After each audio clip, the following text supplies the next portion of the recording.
Okay, आवाज आ रही है प्रॉपर। हमने आज सुबह वर्क डन स्टार्ट किया था बेटा, उसी को जरा आगे बढ़ाते हैं। इन रिवर्सिबल प्रोसेस के वर्क डन हमने कंप्लीट कर लिए थे। हमने बात कर लिया था कि कोई भी इरिवर्सिबल प्रोसेस हो उसके वर्क डन का फॉर्मूला जो है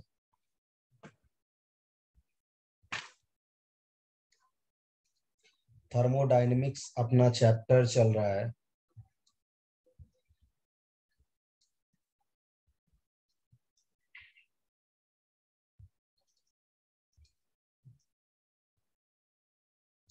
इसमें हम पढ़ रहे हैं वर्क डन।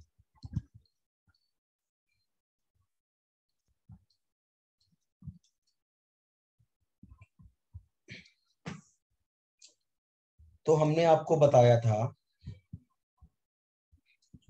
वर्क डन का जो सबसे बेसिक फार्मूला होता है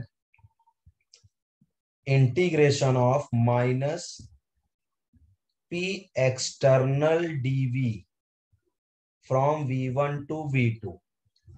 अब अगर प्रोसेस मान लो इरिवर्सिबल था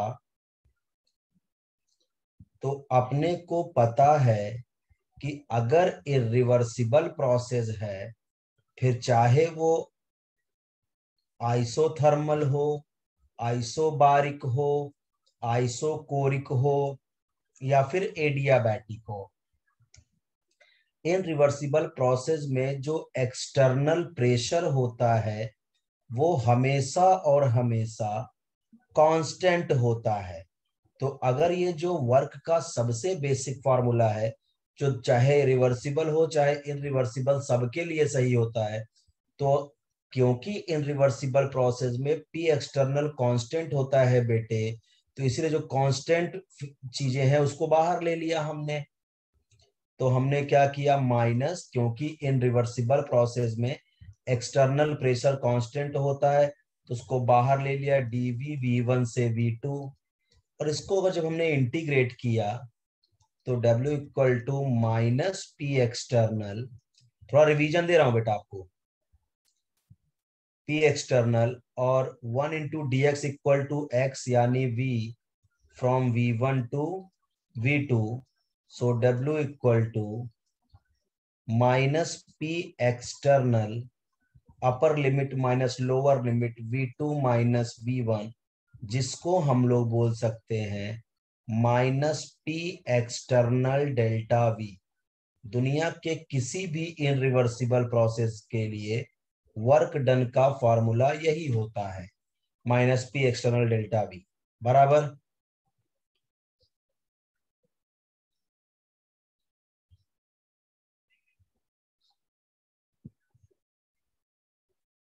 ठीक है, तो होता क्या है बेटा, अब यहां से अगर आप ध्यान दो बेटे तो मैंने बताया था कि अगर मान लो अपने को जो वर्क डन पढ़ना है वो गैसियस सिस्टम पे पढ़ना है, तो मेरे पास एक गैस है आइडियल गैस, एक कंटेनर है जिसमें आइडियल गैस भरी है बेटा, जिसमें फ्रिक्शनलेस पिस्टन लगा है। हमको एक्सपेंशन वर्क हमको आपको पढ़ाना था, तो मैंने बोला अगर मान लो इस पे पी एक्सटर्नल लग रहा है जो कि कांस्टेंट है और गैस भी बेटा कुछ प्रेशर लगा रही है पिस्टन के ऊपर, तो अगर गैस एक्सपांड हो रही है यानी पिस्टन ऊपर जा रहा है तो इनिशियल वॉल्यूम ये मान लो V1 है बेटा, तो फाइनल वॉल्यूम ये V2 होता है। रिवीजन दे रहा हूँ बेटा, रिवीजन दे रहा हूँ सुबह वाला V2। तो अगर मैं बोलूं, यहाँ बोला था कि अगर एक्सपेंशन हो रहा है, अगर एक्सपेंशन होगा तो फाइनल वॉल्यूम यानी V2 ग्रेटर देन V1 होगा, जिससे जो डेल्टा V की वैल्यू है वो क्या आएगी, पॉजिटिव आएगा, जिसपे वर्क डन जो आएगा निगेटिव आएगा। और जब भी वर्क डन की वैल्यू निगेटिव आए तो हम बोलते हैं work done by the system हो रहा है, work done by the system हो रहा है, सिस्टम खुद काम कर रहा है, work done by the system. और अगर गैस कंप्रेस हो रही है, कंप्रेशन हो रहा है गैस में, यानी पिस्टन नीचे आ रहा है, तो इसका मतलब जो है V1 ज्यादा होगा V2 से, जिससे क्या होगा बेटा, आपका डेल्टा V की वैल्यू आ जाएगी निगेटिव, और जब निगेटिव के सामने निगेटिव रख आएगा तो वर्क डन हो जाएगा पॉजिटिव, और जब भी वर्क डन होगा पॉजिटिव तो हम बोलेंगे work done on the system, work done on the system. ठीक है, इतनी बातें हमने किया था और कुछ यहाँ पे बातें बताई थी।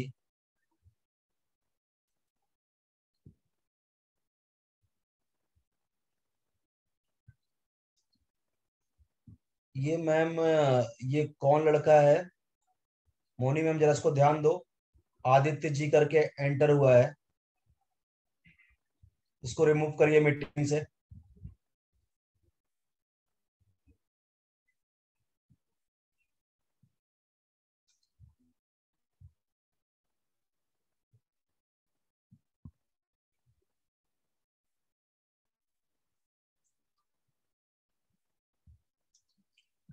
चलो, तो इतनी बातें बेटा समझ में आई क्या?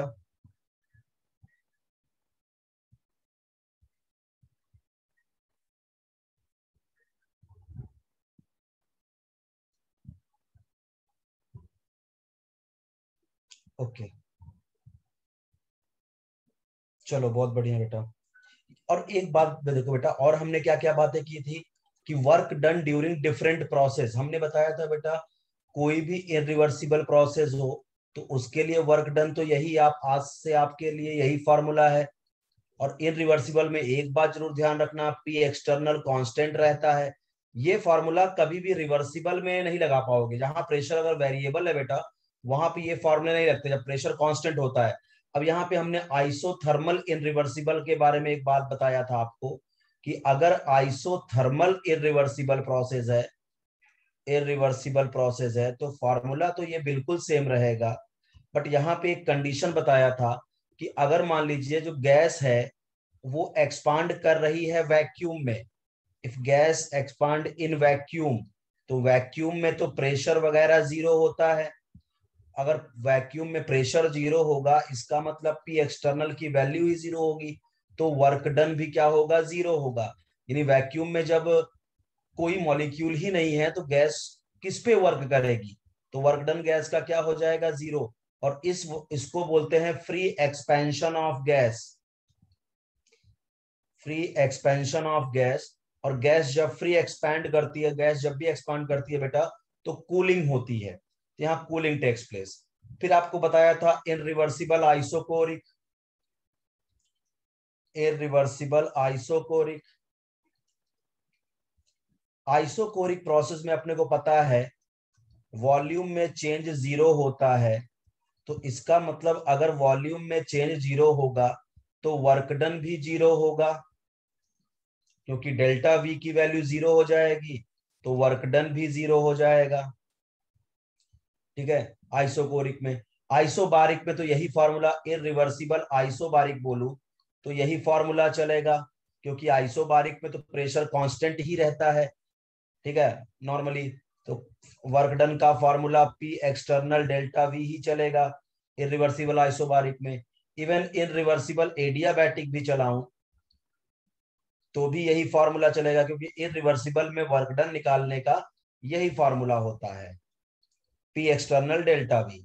और एक हमने बताया था कि अगर कोई गलती से केमिकल रिएक्शन दे दिया, उसका वर्क डन पूछा, तो अपने को work done equal to minus delta NgRT, ये फॉर्मूला हम लगाते हैं वर्क डन का, जहां पे डेल्टा Ng क्या होता है, number of moles of gaseous product, number of moles of gaseous product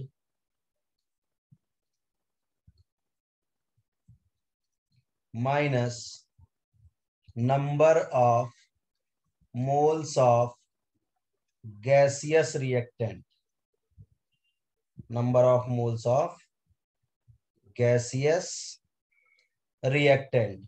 क्योंकि बेटा हमने कुछ यहां नहीं किया, जो पी डेल्टा वी था वहां पीवी इक्वल टू एनआरटी हो सकता है, भाई पीवी इक्वल टू एनआरटी लिख सकते हैं, तो इसका मतलब P delta V is equal to delta NgRT लिख सकते हैं।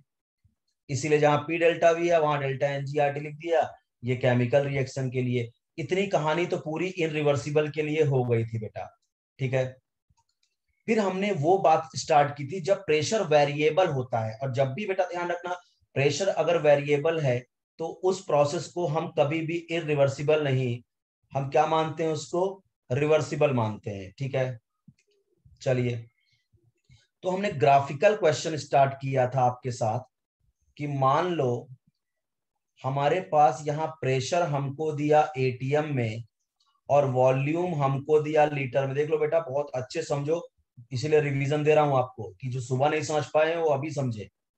और यहां से मैंने बोला कि एक प्रोसेस हुआ जिससे गैस ए से बी पे चली गई, ठीक है।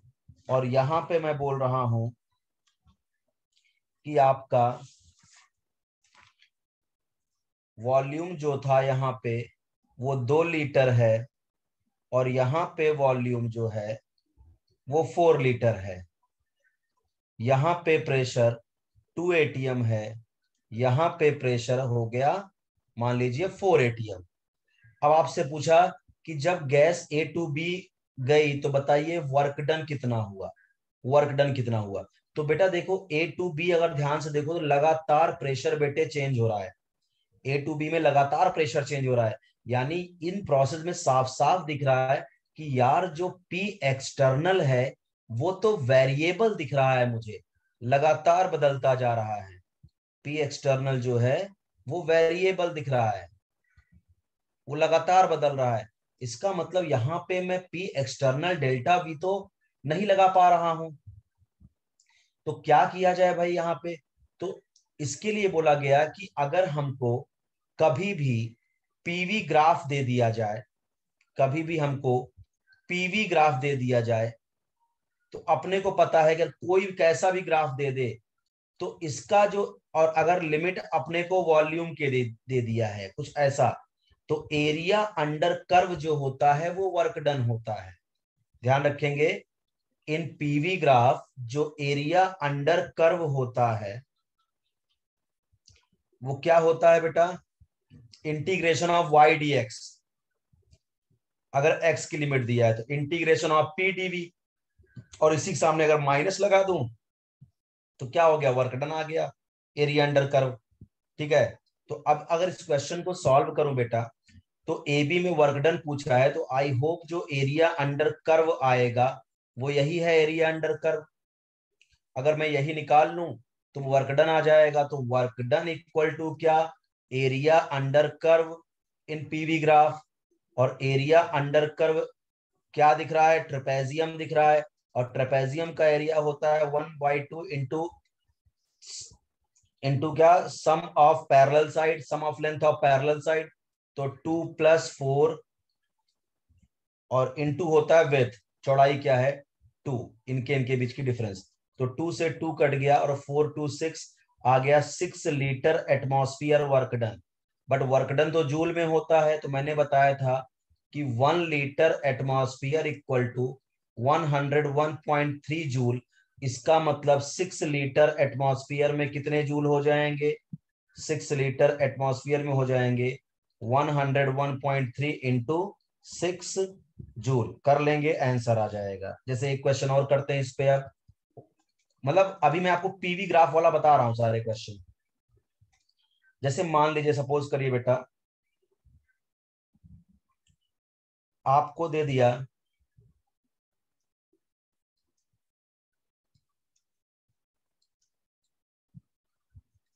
इधर दे दिया प्रेशर एटीएम में,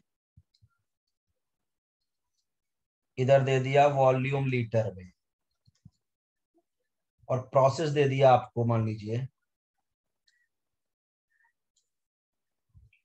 कुछ ऐसा ग्राफ दे दिया कि ए से बी एक प्रोसेस हुआ, बी से सी एक प्रोसेस हुआ, सी से ए एक प्रोसेस हुआ। यहां मान लीजिए वॉल्यूम दे दिया आपको 1 लीटर, और यहाँ का वॉल्यूम आपको दे दिया 3 लीटर। यहाँ का प्रेशर आपको दे दिया 2 ATM, और यहाँ का प्रेशर दे दिया आपको 6 atm। बोला कि आप फाइंड वर्क डन, क्वेश्चन बोला फाइंड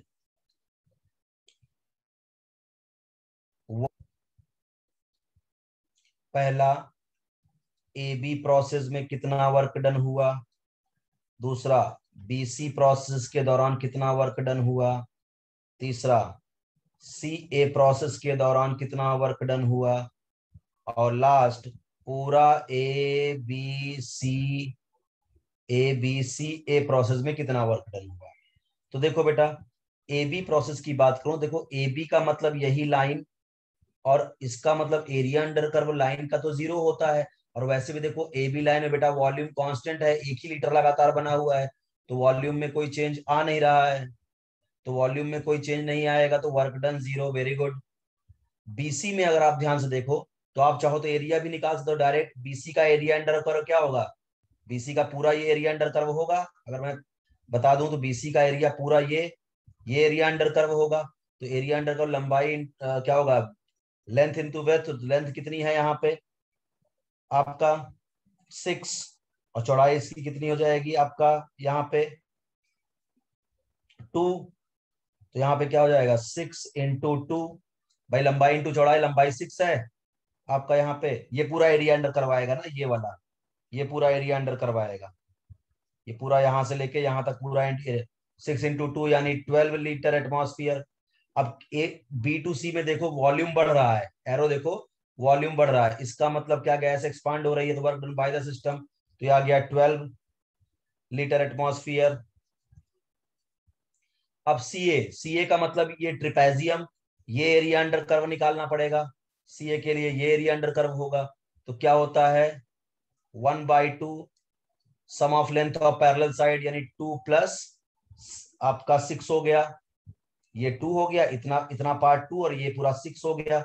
2 + 6 इंटू विथ कितना हो जाएगा 2, 2 से 2 कट गया, 6 + 2 यानी 8 लीटर एटमॉस्फियर आ गया यहाँ पे, 8 लीटर एटमॉस्फियर। और ये प्लस या माइनस में आएगा, तो आप यहाँ पे क्या हो रहा है बेटा, आप देखिए C2A, अगर आप देखिए तो वॉल्यूम कम हो रहा है, वॉल्यूम पर गैस कंप्रेस हो रही work done on the system, तो प्लस आ गया। अब ABCA का मतलब सारे वर्क को जोड़ दो, तो -12 litre atmosphere plus 8 litre atmosphere कितना आ जाएगा आपका -4 लीटर एटमॉस्फियर। ये टोटल वर्क डन आ गया, ठीक है, ये टोटल वर्क डन आ गया, समझ में आ रहा है। चलिए ये टोटल, अब इसको अगर जूल में कन्वर्ट करना है तो 101.3 से मल्टीप्लाई कर लो, तो ये जूल में कन्वर्ट हो जाएगा, ठीक है।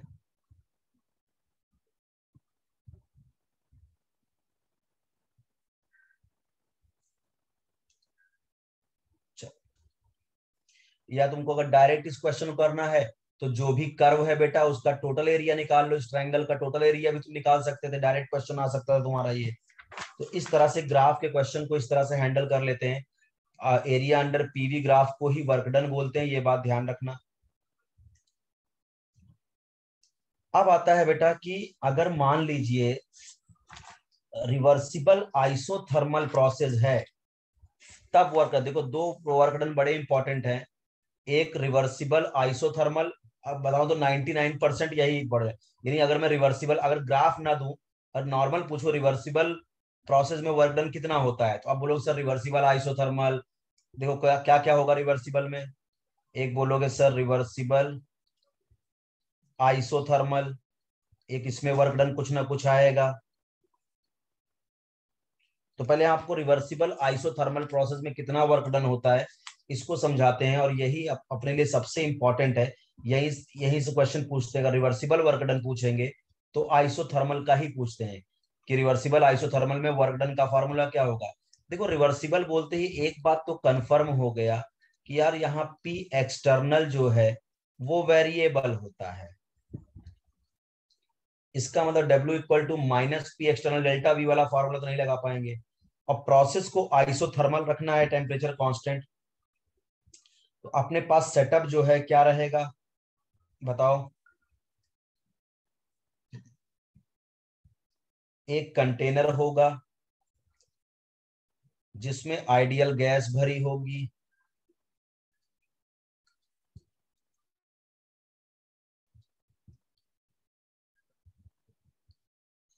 और जिसपे फ्रिक्शनलेस पिस्टन लगा होगा। अब यहाँ पे भी मैं गैस को एक्सपांड कर रहा हूं, बट रिवर्सिबली एक्सपांड कर रहा हूं। अच्छा, रिवर्सिबल एक्सपेंशन का मतलब क्या? यहाँ पे छोटे छोटे इनफाइनाइटली स्मॉल हमने वेट रख दिए हैं। यहाँ पे छोटे छोटे इनफाइनाइटली स्मॉल वेट रख दिए हैं जिनका मास बहुत कम है। छोटे छोटे इनफाइनाइटली स्मॉल वेट रख दिए हैं, मतलब अगर मैं बोलूं कि इन वेट का, इन इन जो ये वेट है इनका मास क्या है, तो तुम 1 ग्राम को 1 लाख से डिवाइड कर दो, तो जो वेट आएगा उतना उतने मास का ये सब वेट मैंने रखा है, इस इनफाइनेटली स्मॉल मास। ठीक है, एक बात बताओ, इसका मतलब ये आपका पी एक्सटर्नल है जो वेट रखा है तुमने, और तुम्हारी गैस का भी कुछ प्रेशर होगा जो पिस्टन के ऊपर पड़ेगा। तो जब तक यहाँ पे क्या है, पी एक्सटर्नल और प्रेशर ऑफ गैस इक्वल होगा तो पिस्टन मूव नहीं करेगा। लेकिन जैसे ही हम एक छोटा सा वेट हटाएंगे तो क्या होगा, जैसे ही छोटा सा वेट हम हटाएंगे तो बाहर का प्रेशर क्या हो जाएगा, कम हो जाएगा, और गैस का प्रेशर थोड़ा सा बढ़ जाएगा। यानी जैसे ही मैंने एक वेट को यहाँ रिमूव किया तो वैसे आपके गैस का जो प्रेशर होगा वो बाहर के प्रेशर से थोड़ा सा ज्यादा हो जाएगा, पी एक्सटर्नल से थोड़ा सा ज्यादा हो जाएगा। इसका मतलब मैं बोल सकता हूं कि जो गैस का प्रेशर होगा पी एक्सटर्नल से थोड़ा सा ज्यादा, डीपी अमाउंट ज्यादा हो गया, मान लो थोड़ा सा प्रेशर बढ़ गया गैस का, तो ये जो ये आपका ये जो होगा पी एक्सटर्नल, ये कितना, ये थोड़ा सा कम हो जाएगा, पी गैस माइनस डीपी। तो क्या होगा, जब गैस का प्रेशर थोड़ा सा बाहर प्रेशर से क्या हो जाएगा, बढ़ जाएगा, तो पिस्टन हल्का सा ऊपर जाएगा, और तब तक ऊपर जाएगा पिस्टन जब तक गैस का प्रेशर और बाहर का प्रेशर इक्वल ना हो जाए। फिर हम एक वेट हटाएंगे, जब फिर एक वेट हटाएंगे फिर से अंदर के गैस का प्रेशर बाहर वाले प्रेशर से थोड़ा सा ज्यादा हो जाएगा, फिर पिस्टन ऊपर जाएगा, और तब तक ऊपर जाएगा जब तक क्या हो जाएगा, आपका बाहर और अंदर का प्रेशर बराबर ना हो जाए। बात समझ पा रहे हो क्या?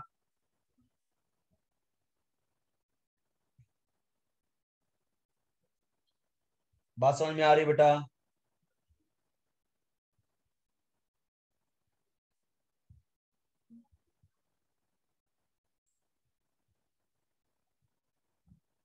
ठीक है। अच्छा, मैं, वरुण को कुछ समझ ही नहीं आ रहा है। क्या नहीं समझ पा रहे हो बेटा?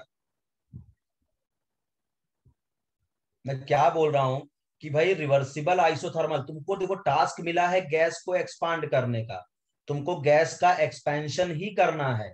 लेकिन देखो अब कैसे कर रहे हो तुम गैस को एक्सपांड, छोटे छोटे पिस्टन पे तुमने वेट रख दिया है, इनफाइनाइटली स्मॉल। अगर पिछला लेक्चर याद होगा तो बात समझ में आएगी, मैंने रिवर्सिबल में बहुत अच्छे से ये बातें समझाई थी। ठीक है, हमने छोटे छोटे वेट रख दिया, इनफाइनेटली स्मॉल वेट। तो अगर मैं एक वेट हटाऊंगा, यानी पिस्टन पिस्टन पे जो प्रेशर लग रहा है बाहर से, वो प्रेशर थोड़ा सा कम हो जाएगा।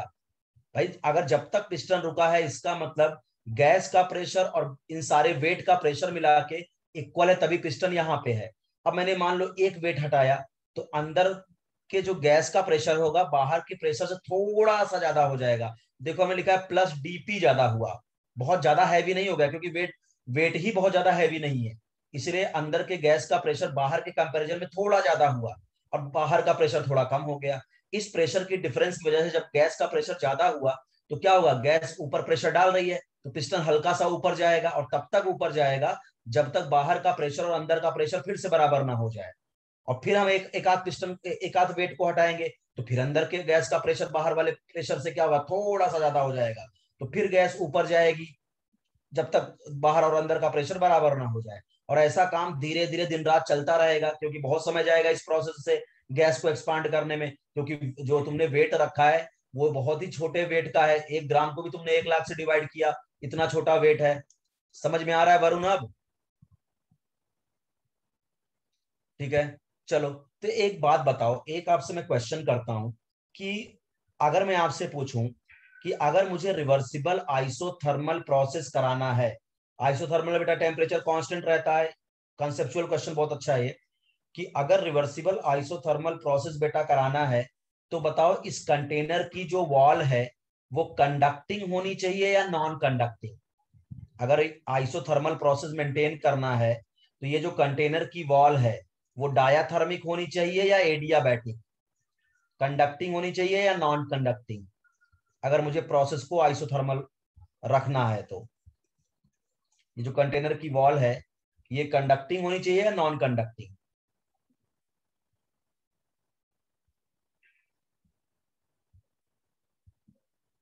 आइसोथर्मल में टेम्परेचर कांस्टेंट रखना है, तो आपका जो कंटेनर का वॉल है जिसमें आपने गैस को भरा, कंडक्टिंग या नॉन कंडक्टिंग? नॉन कंडक्टिंग होना चाहिए। ठीक है, चलिए, बहुत बढ़िया, बहुत बढ़िया, बहुत बढ़िया, वेरी गुड। चलिए देखिए साहब, अगर बेटा आपको, डेफिनेटली आप सही बोल रहे हो कि अगर आइसोथर्मल प्रोसेस चाहिए, आइसोथर्मल का मतलब टेम्परेचर में चेंज जीरो होना चाहिए सिस्टम और सराउंडिंग के बीच का, कोई टेम्परेचर में चेंज नहीं होना चाहिए। तो जो कंटेनर की वॉल है वो नॉन कंडक्टिंग होनी चाहिए। मैं आपको बता रहा हूं, आज से याद रखना कि जो वॉल है वो कंडक्टिंग होनी चाहिए। कंडक्टिंग का मतलब डायाथर्मिक वॉल चाहिए। बोलोगे सर ये क्या बात कर रहे हो, बड़ा अजीब सी बात कर रहे हो, बोल रहे हो टेम्परेचर कांस्टेंट रखना है सिस्टम और सराउंडिंग के बीच का, और टेम्परेचर आप बोल रहे हो वॉल कंडक्टिंग होनी चाहिए। तो एक बात सुनो बेटा, अब देखना, बड़ा इंटरेस्टिंग बात है, यही से सुनो, इसलिए बोलता हूँ थर्मो में न्यूमेरिकल से ज्यादा खतरनाक क्वेश्चन कंसेप्चुअल होते हैं। जिनको कंसेप्ट नहीं पता वो फंस जाएंगे थर्मो के क्वेश्चन में। मैं बोल रहा हूं अगर प्रोसेस को आइसोथर्मल रखना है, रिवर्सिबल आइसोथर्मली गैस को एक्सपांड करना है, तो इसका मतलब गैस का टेम्परेचर चेंज नहीं होना चाहिए। ठीक है, एक बात बताओ बेटा, जब ये गैस गैस का एक्सपेंशन होगा, तो हमने एक बात बताई है कि जब भी गैस एक्सपांड होती है तो क्या होती है, कूलिंग होती है। तो इसका मतलब जब तुम वेट हटाओगे पिस्टन ऊपर जाएगा, गैस एक्सपांड होगी तो कूलिंग होगी। कूलिंग से जो गैस का टेम्परेचर होगा वो पहले के कंपैरिजन में घट जाएगा, गैस का टेम्परेचर पहले के कंपैरिजन में घट जाएगा। तो अगर गैस का टेम्परेचर घट गया तो मुझे गैस का टेम्परेचर फिर से वही लाना होगा जो पहले था, तभी तो प्रोसेस आइसोथर्मल रहेगा। नहीं तो अगर टेम्परेचर चेंज होता जाएगा तो काहे का प्रोसेस आइसोथर्मल। तो अगर वॉल कंडक्टिंग रहेगी तो जैसे गैस का टेम्परेचर डाउन होगा, फटाक से इस कंडक्टिंग वॉल से टेम्परेचर अंदर आएगा और फिर से गैस के टेम्परेचर को फिर से उतना ही मेंटेन कर देगा, जिससे प्रोसेस आइसोथर्मल बना रहे। बताओ समझ में आया?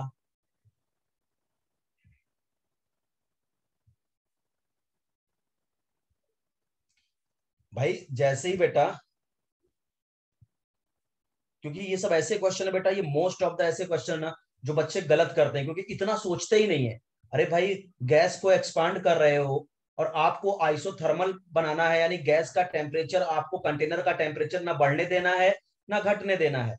ठीक है, लेकिन बेटा जैसे ही गैस एक्सपांड होगी, आज हमने बताया जब भी गैस एक्सपांड होती है, फैलती है, तो कूलिंग फिनोमिना होती है। तो जैसे ही दो चार वेट हटाओगे पिस्टन ऊपर जाएगा तो गैस कूल होने लगेगी, और गैस कूल होने लगेगी अंदर गैस का टेम्परेचर डिक्रीज हो जाएगा। और अगर गैस का टेम्परेचर डिक्रीज हो गया यानी टेम्परेचर चेंज हो गया, तो ये प्रोसेस आइसोथर्मल नहीं बना रहेगा ना। अगर इस प्रोसेस को लगातार आइसोथर्मल बनाना है तो जैसे ही गैस ऊपर गई, गैस कूल हुई, फटाक से बाहर से सराउंडिंग ने अंदर टेम्परेचर भेजा और फिर से टेम्परेचर कांस्टेंट हो गया। अगर हीट का एक्सचेंज सिस्टम और सराउंडिंग बीच नहीं करोगे तो टेम्परेचर कौन, भाई गैस एक्सपांड करेगी तो गैस कूल होगी, गैस कूल होगी तो गैस का टेम्परेचर घटेगा, गैस का टेम्परेचर घटेगा तो फिर से तुमको क्या करना, आइसोथर्मल टेम्परेचर फिर वही लाना है। तो अगर सराउंडिंग से हीट अंदर आएगी नहीं तो टेम्परेचर फिर से बराबर कैसे होगा। इसलिए जब भी आइसोथर्मल प्रोसेस होता है तो वॉल जो होती है वो कंडक्टिंग होती है। बताओ समझ में आया अच्छे से?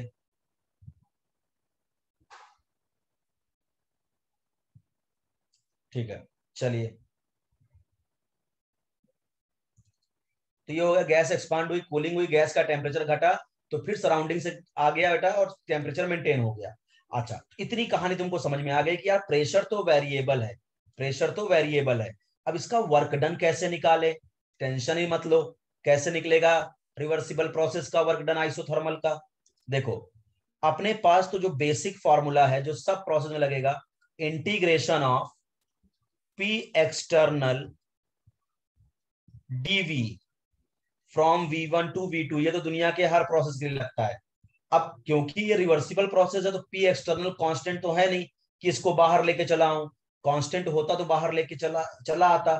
तो यार प्रेशर की जगह कोई ऐसा टर्म लाया जाए जिसमें वॉल्यूम का टर्म हो, तो एक बात बताओ, हम जानते हैं कि जो आइडियल गैस इक्वेशन होती है वो होती है पीवी इक्वल टू एनआरटी। अगर इस चीज को मुझे इंटीग्रेट करना है प्रेशर और वॉल्यूम को, तो प्रेशर में भी वॉल्यूम का टर्म आना चाहिए।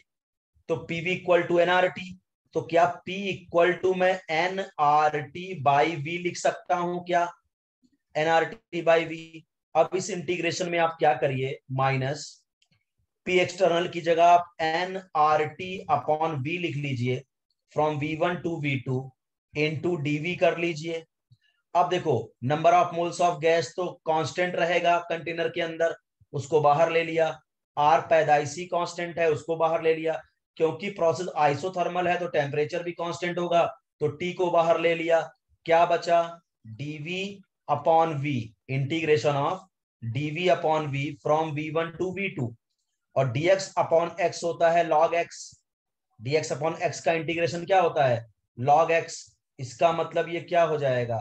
Minus N R T log base e और v from V1 to V2। फिर क्या होगा? Upper limit minus lower limit, यानी W equal to minus N R T क्या हो जाएगा आपका? log V2 माइनस लॉग V1, नेचुरल लॉग ले रहा हूं, log A minus B log A upon B, यानी क्या हो जाएगा? W equal to minus N R T log base E V2 by V1। ये रिवर्सिबल आइसोथर्मल प्रोसेस के वर्क डन निकालने का फॉर्मूला आ गया। रिवर्सिबल आइसोथर्मल प्रोसेस के वर्क डन निकालने का फॉर्मूला आ गया, minus N R T log base E V2 by V1। अब अपने को पता है यार, ये तो नेचुरल लॉग है, ये तो नेचुरल लॉग है, तो इसको अपने को तो लॉग टेबल बेस 10 में दी जाएगी। तो नेचुरल लॉग को बेस 10 में कन्वर्ट करने के लिए 2.303 से मल्टीप्लाई कर देते हैं। तो अगर मैं इसको बेस 10 के फॉर्म में ये फॉर्मूला बनाऊं तो क्या होगा? Minus 2.303 N R T log base 10 V2 by V1। Formula याद रखेंगे, डायरेक्ट क्वेश्चन हिट करोगे, साफ साफ क्वेश्चन में नजर आ जाएगा कि आपको रिवर्सिबल बोल दिया, calculate work done during reversible isothermal, तो यही फॉर्मूला लगाना है। रिवर्सिबल टर्म आ गया क्वेश्चन में तो फॉर्मूला पी डेल्टा भी लगेगा ही नहीं। ये हो गया V2 by V1 reversible isothermal. अच्छा, अपने को पता है सारी बातें आप गैस के लिए कर रहे हो, तो आपको पता है आइसोथर्मल प्रोसेस में बॉयल्स लॉ लगता है, जो बोलता है P1V1 equal to P2V2, P1V1 equal to P2V2। इसका मतलब P1 upon P2 is equal to V2 upon V1। तो जहां V2 अपॉन V1 है, कभी कभी आपको प्रेशर दे देगा, तो परेशान होने की जरूरत नहीं है। 2.303 nRT log base 10 P1 by P2, ये फॉर्मूला इस्तेमाल कर लेना का प्रेशर के टर्म में वर्क डन पूछ रहा है रिवर्सिबल आइसोथर्मल में। तो ये फॉर्मूले होते हैं रिवर्सिबल आइसोथर्मल के। और जो रिवर्सिबल आइसोथर्मल जो वर्क डन है, इसी को बोलते हैं maximum work, concept of maximum work, concept of maximum work. क्योंकि रिवर्सिबल प्रोसेस में वर्क डन क्या होता है? मैक्सिमम होता है, मैंने पिछले लेक्चर में पढ़ाया था। तो बताइए, समझ में आ गया फॉर्मूला डेरिवेशन पूरा?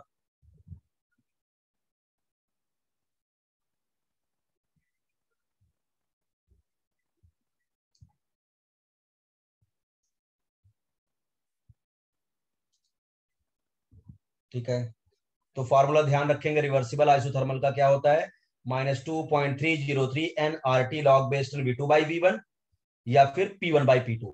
ठीक है, जब प्रेशर वेरिएबल है। अच्छा, अगर मान लो एंट्रेंस में तुम्हारे साथ थोड़ा सा धोखेबाजी, और क्या कर सकते हैं वो, तुमने ये फॉर्मूला तुम रट के गए हो, उसने ऐसा क्वेश्चन बना दिया कि उसने तुमको P1 दे दिया, P2 दे दिया, V2 दे दिया, V1 दे दिया। ठीक है, और तुमको ना तो टेम्परेचर बताया। देखो, थोड़ा तुम्हारे साथ कैसा खेल सकता है एंट्रेंस में, तुमको V1 दे दिया, P1 V1 दे दिया कि गैस यहां से यहां तक वॉल्यूम में एक्सपांड की, पहले प्रेशर ये था, फिर प्रेशर ये हो गया। लेकिन ना तो तुमको टेम्परेचर बताया, ना तुमको बताया कितने मोल गैस है, ना तो तुमको एन दिया क्वेश्चन में, ना तुमको एन बताया कि कितने मोल गैस है, ना तुमको टी बताया टेम्परेचर क्या है। तुमको P1 P2 V1 V2 बता दिया और बोल दिया रिवर्सिबल वर्क डन कैलकुलेट करिए।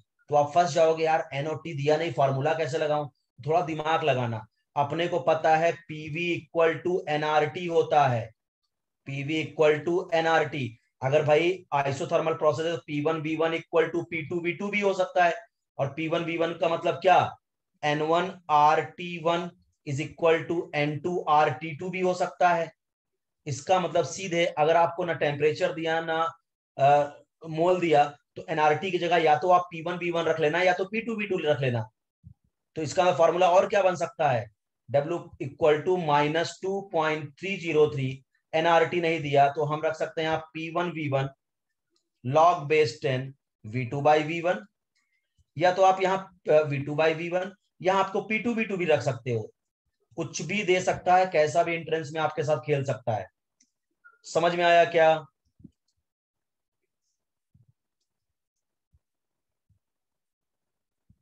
ठीक है, तो इस तरह से बेटा रिवर्सिबल आइसोथर्मल प्रोसेस का वर्क डन निकलता है। ठीक है, ध्यान रखेंगे, तैयार रहेंगे इसके लिए। अब आपको अब सर इसका सर रिवर्सिबल आइसोथर्मल तो आपने पढ़ा दिया। सर रिवर्सिबल आइसोबारिक का वर्क डन क्या होगा फिर। रिवर्सिबल आइसोथर्मल का तो हमको समझ में आ गया। अब रिवर्सिबल आइसोबारिक, अब देखो आइसोबारिक बोल दिया तो आइसोबारिक का मतलब प्रेशर तो कांस्टेंट हो गया ना। फिर चाहे रिवर्सिबल बोले या इनरिवर्सिबल बोले, कोई बात ही नहीं समझ में आती। आइसोबारिक का मतलब प्रेशर कांस्टेंट है, फिर चाहे रिवर्सिबल बोले कुछ नहीं। प्रेशर कांस्टेंट, इसका मतलब वर्क डन जो होगा वो -P एक्सटर्नल डेल्टा वी ही होगा। इसीलिए आइसोबारिक में चाहे रिवर्सिबल हो चाहे इरिवर्सिबल हो, वर्क डन यही होगा।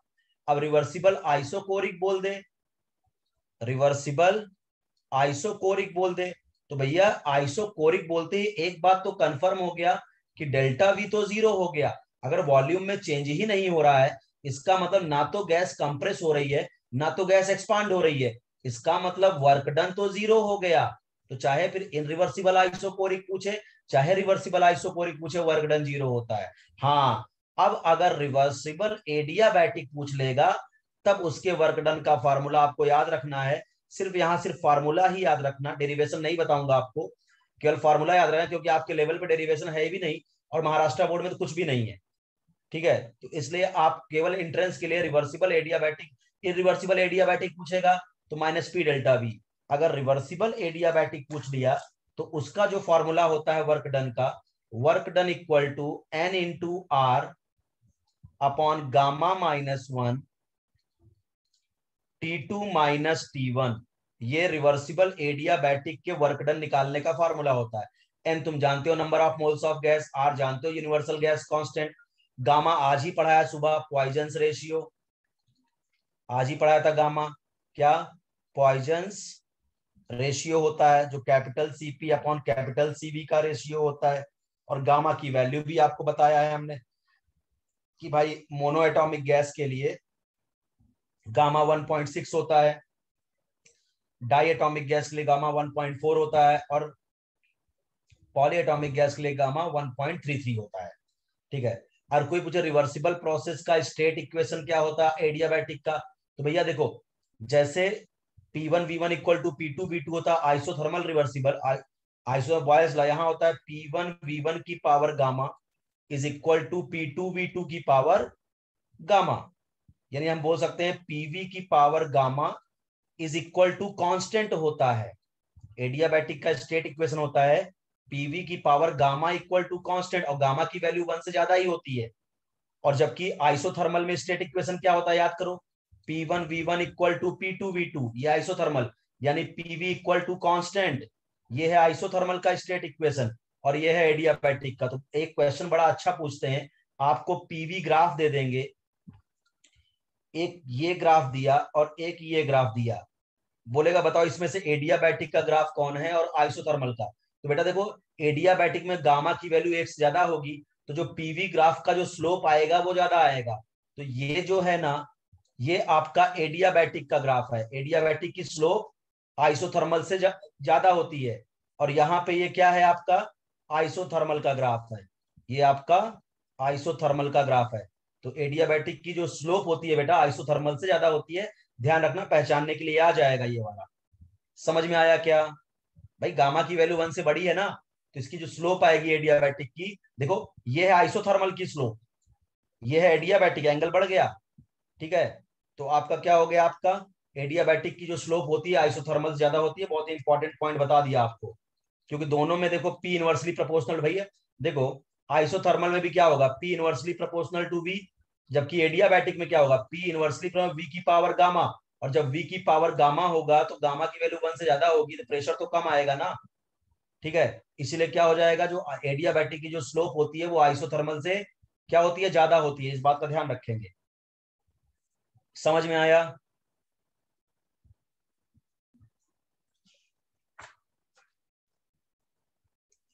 बोले साहब, आ रहा है समझ में? ओके। तो इस तरह से हमने आपका वर्क डन का टॉपिक कंप्लीट कर दिया बेटा। वर्क डन का टॉपिक हमने खत्म कर दिया कि वर्क डन कैसे कैसे निकाले जाते हैं, सब कुछ को हमने डिटेल में पढ़ा दिया। 100 की सीधी एक बात याद रखना, इरिवर्सिबल बोले तो minus P external delta V चलाना। रिवर्सिबल आइसोथर्मल में W equal to -2.303 N R T log based V2/V1 या P1/P2, ठीक है। और अगर पीवी ग्राफ दे दिया तो एरिया अंडर कर्व निकाल लेना, तुम्हारा वर्क डन तुम्हें मिल जाएगा। और केमिकल रिएक्शन दे दिया तो माइनस डेल्टा NGRT कर लेना, तुमको वर्क डन मिल जाएगा। अगर वर्क डन निगेटिव आया तो work done by the system बोलना, वर्क डन पॉजिटिव आया तो work done on the system बोलना। This is all about work done. I hope सबको अच्छे से समझ में आ गया होगा कि वर्क डन क्या है, क्या क्या फॉर्मूले होते हैं, कैसे कैसे निकाला जाता है, ठीक है। और आपको बता दूं, गारंटी आपके लेवल पे, जेई और नीट लेवल पे, या तो माइनस पी डेल्टा वी पे क्वेश्चन आएगा, या माइनस डेल्टा एनजीआरटी पे क्वेश्चन आएगा, या तो कंसेप्चुअल क्वेश्चन आएगा कि आइसोकोरिक का वर्क डन कितना होता है, फ्री एक्सपेंशन में वर्क डन कितना होता है, और रिवर्सिबल आइसोथर्मल का वर्क डन कितना होता है। बस इसके ऊपर क्वेश्चन आपका नहीं जाएगा। और यहाँ पे बहुत बनेगा तो पीवी ग्राफ से वो पूछ लेंगे, वर्क डन बता दीजिए, ठीक है। अब आगे चलते हैं। हम आज सुबह से हम यही बातें कर रहे हैं कि हमको आपको पढ़ाना है फर्स्ट लॉ ऑफ थर्मोडाइनमिक्स, जो होता है delta U equal to Q plus W. तो आप देखिए, हमने 2 टॉपिक आपका खत्म कर दिया। हमने आज सुबह आपको हीट पढ़ाया अच्छे से, और सुबह से लेके शाम तक आज हमने वर्क डन की बात कर दी, ठीक है। हीट और वर्क डन दोनों आपने अच्छे से समझ लिया। अब आता है अगला term, internal energy, adiabatic reversible expansion. बेटा कुछ, हाँ देखो अमित, जो एडियाबैटिक रिवर्सिबल एक्सपेंशन का आपको ग्राफ नहीं करना, ग्राफ यही हो गया आपका। ग्राफ जो है ना बेटा, ये यही ग्राफ होगा। अगर ये देखो, ये है आपका क्या, वॉल्यूम बढ़ेगा तो प्रेशर कम होगा, ये है आपका रिवर्सिबल आइसोथर्मल का एक्सपेंशन। और एडियाबैटिक का कुछ ऐसा आएगा, मतलब क्या, स्लोप आपकी ज्यादा आएगी एडियाबैटिक की, क्योंकि गामा की वैल्यू 1 से बड़ी होती है। ये आपका है रिवर्सिबल आइसोथर्मल, और ये है रिवर्सिबल एडिया, दोनों रेक्टेंगुलर हाइपरबोला ही आएगा, क्योंकि P inversely proportional to V दोनों जगह पे है, ठीक है। वॉल्यूम बढ़ेगा तो प्रेशर कम होगा, लेकिन आइसोथर्मल में स्लोप देखिए क्या है, कम है, रेक्टेंगुलर हाइपरबोला। यहाँ थोड़ा स्लोप क्या है आपकी, ज्यादा है एडियाबैटिक में, यही आएगा। बट हाँ, एडियाबैटिक में जो आपका कंटेनर होना चाहिए ना बेटा, जो आपका कंटेनर होना चाहिए जिससे आप गैस को एक्सपांड कर रहे हो रिवर्सिबली, वो कंटेनर जो होना चाहिए ना, वो कैसा होना चाहिए, नॉन कंडक्टिंग। नॉन कंडक्टिंग क्यों? क्योंकि एडियाबैटिक में क्यू क्या होना चाहिए, 0। ना तो सिस्टम से सराउंडिंग में हीट जानी चाहिए, ना सराउंडिंग से सिस्टम में हीट आनी चाहिए। तो गैस एक्सपांड भी करेगी तो गैस कूल हो जाएगी, हमको टेंशन नहीं है, क्योंकि एडियाबैटिक में अपने को Q0 रखना है। तो इसका मतलब क्या, Q0 रखने का मतलब ना तो बाहर से हीट अंदर आए, ना अंदर से हीट बाहर जाए। इसलिए जो बाउंड्री है ना, वो नॉन कंडक्टिंग यानी एडियाबैटिक होनी चाहिए। समझ में आया? बाकी हमने ग्राफ आपको बता दिया, जितनी बात बताया इससे ज्यादा आपको रिक्वायर्ड भी नहीं है।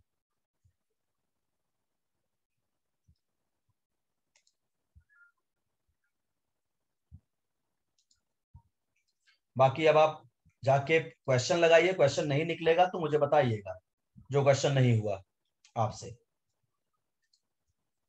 अब बात करते हैं बेटा, अगला जो टॉपिक है, इंटरनल एनर्जी। जरा इसको समझिएगा, इंटरनल एनर्जी अच्छे से समझिएगा इस टॉपिक को। आपके बुक में बहुत प्रॉपर दिया नहीं है, इसलिए आपको इंटरनल एनर्जी की फील प्रॉपर आती नहीं है कि इंटरनल एनर्जी है क्या। देखो बेटा, अगर मैं आपसे बोलूं कि किसी भी बॉडी की जो टोटल एनर्जी होती है वो क्या होती है, total energy of body, total energy of body जो होती है बेटा वो क्या होती है, kinetic energy of body plus potential energy of body. भाई काइनेटिक एनर्जी होती है due to motion of body. अब मान लो आपके पास एक कंटेनर है, बहुत ध्यान समझो, इसमें गैस भरी हुई है, तो किसी भी बॉडी की जो टोटल एनर्जी किन किन बातों पर डिपेंड करती है। अब ये कंटेनर मान लो वी वेलोसिटी से आगे जा रहा है, तो काइनेटिक एनर्जी ऑफ बॉडी यानी पूरा का पूरा कंटेनर चल रहा है। पोटेंशियल एनर्जी ऑफ बॉडी, अब पोटेंशियल एनर्जी भी कई तरह की हो सकती है ना, कि हो सकता है आपका जो ये कंटेनर है जमीन से h हाइट ऊपर रखा है, तो इसकी potential energy gravitational potential energy कहलाएगी। हो सकता है इस कंटेनर के आसपास कोई इलेक्ट्रिक फील्ड हो, तो इलेक्ट्रोस्टैटिक पोटेंशियल एनर्जी हो सकती है बॉडी की। ठीक है, तो या तो ग्रेविटेशनल पोटेंशियल एनर्जी होगी या तो इलेक्ट्रोस्टैटिक पोटेंशियल एनर्जी होगी। तो और एक, इन दो एनर्जी के अलावा जो एक मेजर एनर्जी होती है बॉडी के अंदर, उसको हम बोलते हैं इंटरनल एनर्जी। इंटरनल एनर्जी, जैसा नाम है वैसा काम है।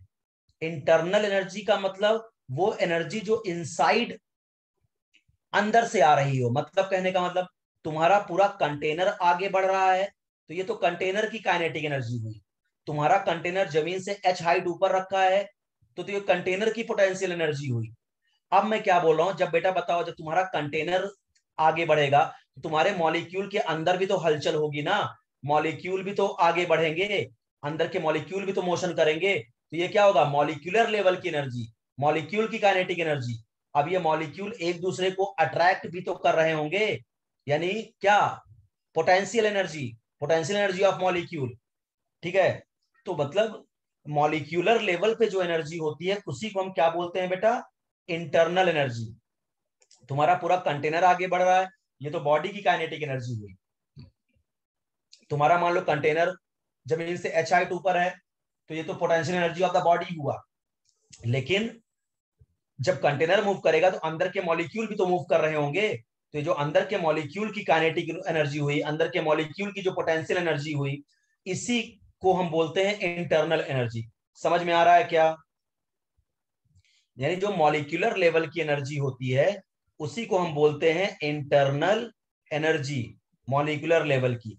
जैसे क्या, इसमें क्या क्या आएगा, काइनेटिक एनर्जी ऑफ मॉलिक्यूल, देखो मैंने बॉडी नहीं लिखा, मैंने लिखा kinetic energy of molecule plus potential energy of molecule, जो मॉलिक्यूल में इंटरैक्शन की वजह से होगा, अट्रैक्शन या रिपल्सन की वजह से, potential energy of molecule.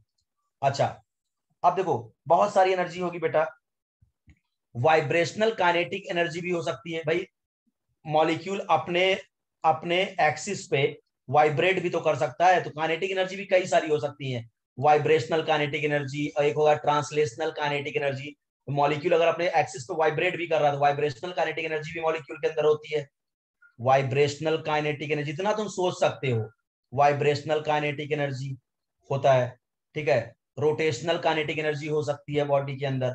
But vibrational, जो वाइब्रेशनल एनर्जी होती है ना, गैस के केस में जो वाइब्रेशनल काइनेटिक एनर्जी होती है उसको केवल हम हाई टेम्परेचर पे ही कैलकुलेट करते हैं। गैस के केस में जो वाइब्रेशनल काइनेटिक एनर्जी होती है उसको हम केवल हाई टेम्परेचर पे कैलकुलेट करते हैं। अगर टेम्परेचर हाई नहीं है तो वाइब्रेशनल काइनेटिक एनर्जी का टर्म गैस में हम नहीं रखते। तो मतलब पहले सिंपल सी बातें समझो कि किसी भी बॉडी के पास जो टोटल एनर्जी होती है वो kinetic energy of body, potential energy of body plus internal energy. ये जो काइनेटिक एनर्जी और पोटेंशियल एनर्जी ये तो बॉडी की है। इंटरनल एनर्जी का मतलब क्या है, जो बॉडी के अंदर जो मॉलिक्यूल्स हैं उनकी काइनेटिक एनर्जी, उनकी पोटेंशियल एनर्जी, उनमें मॉलिक्यूल में मौजूद जितनी तरह की एनर्जी है, मॉलिक्यूलर लेवल पे जितनी तरह की एनर्जी है, उसका सम कहलाता है बेटा इंटरनल एनर्जी, उसका सम कहलाता है इंटरनल एनर्जी। ठीक है, अच्छा, अब अगर हम एक बेटा कंडीशन मानते हैं, सपोज करो हम एक कंडीशन लेते हैं क्या, कि लेट अस सपोज हमारा सिस्टम रेस्ट पे है, लेट सपोज आप ऐसा मानिए, let us suppose if system are in rest, if system are in rest, हमारा सिस्टम रेस्ट पे है, चल फिर नहीं रहा है, rest, and there is no field around system, and there is no field around system, around system. हमने एक एजम्पशन माना कि माना हमारा जो सिस्टम है वो रेस्ट पे है, यानी मेरा कंटेनर चल नहीं रहा है, एक जगह बैठा हुआ है, और इस कंटेनर के चारों तरफ कोई फील्ड नहीं है, ना तो कोई इलेक्ट्रिक फील्ड है, ना तो कोई आपका ग्रेविटेशनल फील्ड है।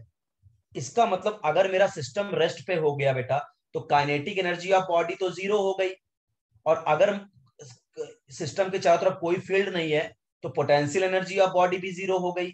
इसका मतलब तब जो टोटल एनर्जी होगी, जो टोटल एनर्जी होगी सिस्टम की, उस केस में जो टोटल एनर्जी ऑफ बॉडी होगी वो is equal to internal energy होगी। बेटा मानते हो कि नहीं ये बात, कि अगर हम एजम्पशन मान लें कि सिस्टम हमारा रेस्ट पे है, तो भैया बॉडी की काइनेटिक एनर्जी तब तो जीरो हो जाएगी, और सिस्टम के आसपास कोई फील्ड ही नहीं है, ना तो ग्रेविटेशनल फील्ड है, ना तो इलेक्ट्रोस्टैटिक फील्ड है, तो बॉडी की पोटेंशियल एनर्जी जीरो। इसका मतलब जो फिर टोटल एनर्जी होगी बॉडी की, वो इंटरनल एनर्जी ही तो होगी। बताओ समझ में आता है कि नहीं?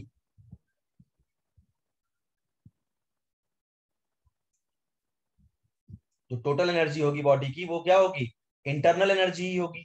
ठीक है, अब एक बात बताओ बेटा, हम सारी बात तो आइडियल गैस के लिए कर रहे हैं, इस चैप्टर में हम कंटेनर में जो भी गैस भरते हैं बेटा, वो कौन सी भरते हैं? Ideal gas. तो अभी तक हमने बोला कि अगर मेरा सिस्टम रेस्ट पे ले लिया, कंटेनर मेरा रेस्ट पे है और उसके आसपास कोई फील्ड नहीं है, तो जो टोटल एनर्जी ऑफ सिस्टम है, टोटल एनर्जी ऑफ जो बॉडी है, जो कंटेनर है जिसमें गैस भरी है, that is equal to internal energy, that is equal to internal energy.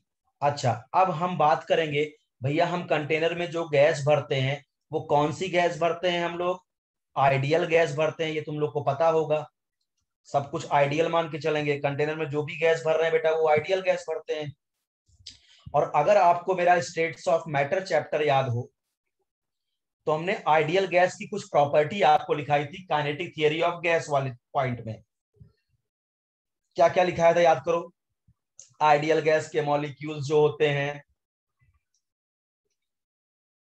Ideal gas का एजम्पशन याद करो कि आइडियल गैस वो होते हैं जिनके मॉलिक्यूल के बीच में किसी भी तरह का इंटरैक्शन का फोर्स नहीं होता, ना तो आइडियल गैस के मॉलिक्यूल एक दूसरे को अट्रैक्ट करते हैं ना ही रिपेल करते हैं। याद आ रहा है क्या कि there is no intermolecular force of interaction between ideal gas molecule, ना तो वो एक दूसरे को अट्रैक्ट करते हैं ना तो एक दूसरे को रिपेल करते हैं। इसीलिए याद करो आइडियल गैस की काइनेटिक एनर्जी जो होती है वो जीरो होती है। आइडियल गैस की जो काइनेटिक एनर्जी होती है वो क्या होती है? काइनेटिक बोल रहा हूं, पोटेंशियल एनर्जी जो होती है जीरो। भैया जब मॉलिक्यूल के बीच में किसी तरह का ना तो अट्रैक्शन है ना ही रिपल्शन है, तो जब तक मॉलिक्यूल में इसका किसी तरह का इंटरैक्शन का फोर्स ही नहीं है, आइडियल गैस के मॉलिक्यूल ना तो एक दूसरे को अट्रैक्ट करते हैं ना तो रिपेल करते हैं। इसका मतलब क्या होता है कि the potential energy of ideal gas molecule जो होता है, आइडियल गैस मॉलिक्यूल जो होता है वो क्या होता है? जीरो। तो एक बात बताओ, जो टोटल एनर्जी थी हमारे जो बॉडी की, जो टोटल एनर्जी ऑफ सिस्टम था वो इक्वल टू इंटरनल एनर्जी था, अगर मेरा सिस्टम रेस्ट पे है और आसपास कोई फील्ड नहीं है, इंटरनल एनर्जी। और याद करो इंटरनल एनर्जी इक्वल टू क्या था? मेजर एनर्जी कौन कौन सी थी? Kinetic energy of molecules plus potential energy of molecule, यही मेन था, पोटेंशियल एनर्जी ऑफ मॉलिक्यूल्स। ठीक है, अब अपने को पता है हमने गैस ले लिया है आइडियल, तो पोटेंशियल एनर्जी हो गई जीरो। इसका मतलब जो टोटल एनर्जी ऑफ बॉडी होगी, टोटल एनर्जी ऑफ बॉडी होगी या सिस्टम होगा, टोटल एनर्जी ऑफ बॉडी होगी वो इंटरनल एनर्जी के बराबर होगी, इंटरनल एनर्जी के बराबर होगी आइडियल गैस के लिए। और जो इंटरनल एनर्जी होगी वो क्या होगी?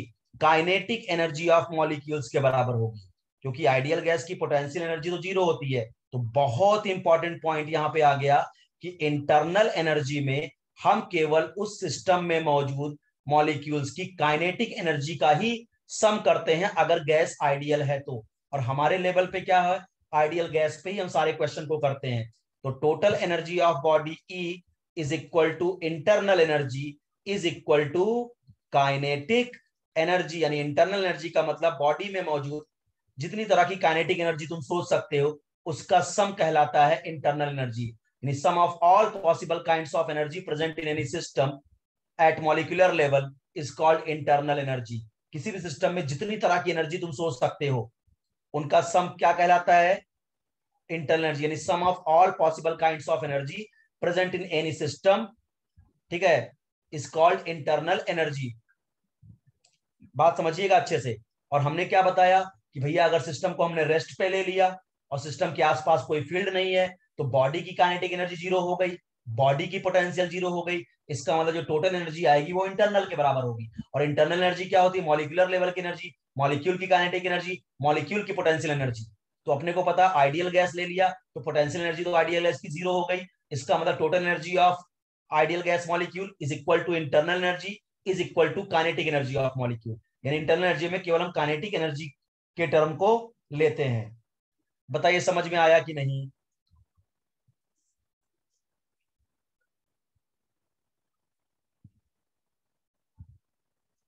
ठीक है, समझते चलो बेटा, बहुत डिटेल में मैं समझा रहा हूं क्योंकि इतना ज्यादा बुक में आपको दिया नहीं कितना डिटेल में आप समझ पाओ कि क्या होता है इंटरनल एनर्जी, कहां कहां से स्टार्ट किया हूं कहां पे लाके छोड़ा हूं तुमको।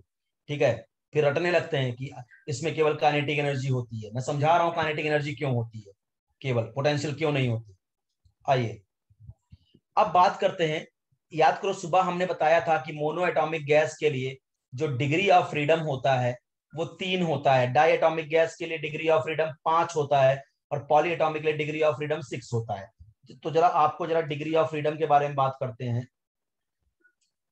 थोड़ा सा कि डिग्री ऑफ फ्रीडम क्या होता है। डिग्री ऑफ फ्रीडम, आराम से इस टॉपिक को समझिएगा। डिग्री ऑफ फ्रीडम इसको हम एफ से रिप्रेजेंट करते हैं। सबसे पहले अगर हम बात करें बेटा फॉर मोनो एटॉमिक गैस, आराम से समझना, फॉर मोनो एटॉमिक गैस याद करो इसका हमने याद किया है कि डिग्री ऑफ फ्रीडम 3 होता है। फॉर मोनो एटॉमिक गैस जैसे helium, neon, argon, krypton, xenon, radon, ये सब मोनोएटॉमिक गैस।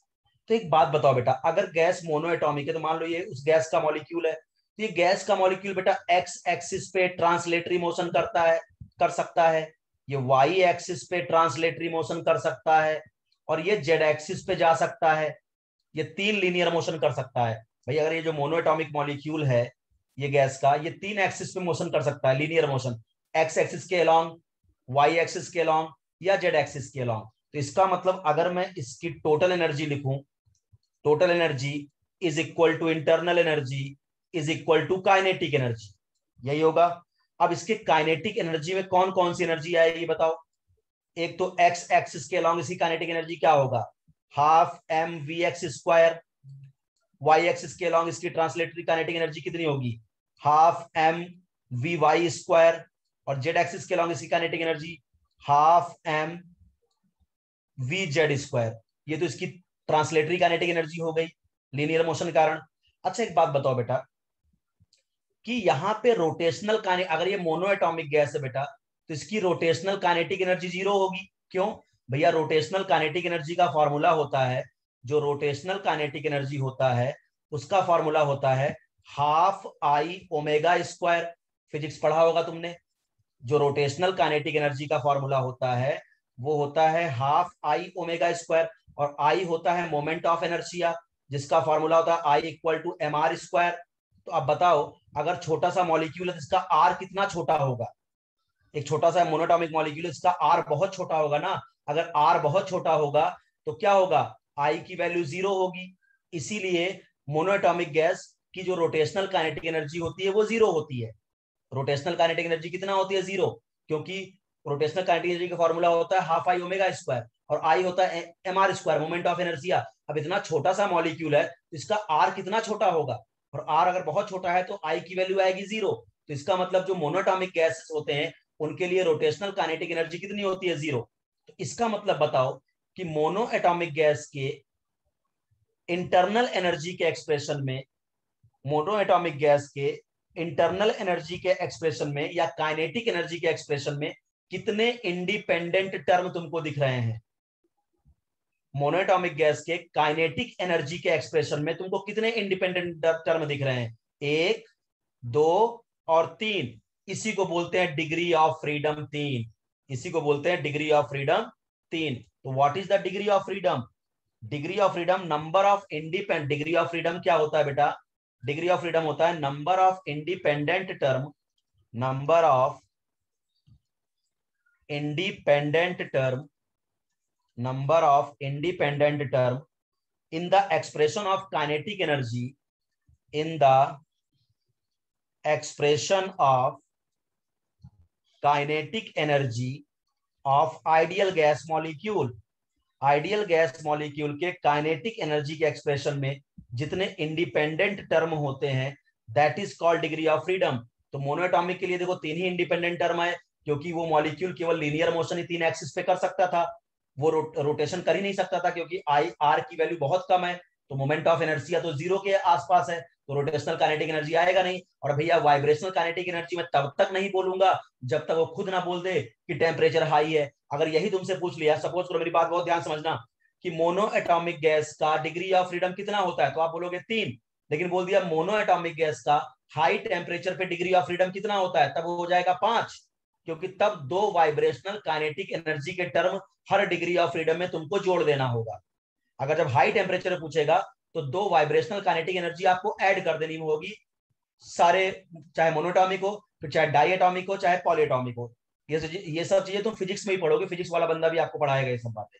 ठीक है, समझ में आया degree of freedom monoatomic gas का अच्छे से, कि 3 क्यों होता है और what is the meaning of degree of freedom समझ में आ गया होगा कि किस आइडियल गैस की काइनेटिक एनर्जी के एक्सप्रेशन में जितने इंडिपेंडेंट टर्म होते हैं उसी को हम क्या बोलते हैं बेटा? Degree of freedom. ठीक है, आइए अब जरा डाइएटॉमिक गैस की बात करते हैं बेटा, बहुत ध्यान समझना सब लोग। अब जरा डाइएटॉमिक गैस की बात करते हैं। भाई उसका 5 होता है, कैसे 5 होता है, क्यों 5 होता है, जरा उसको समझते हैं।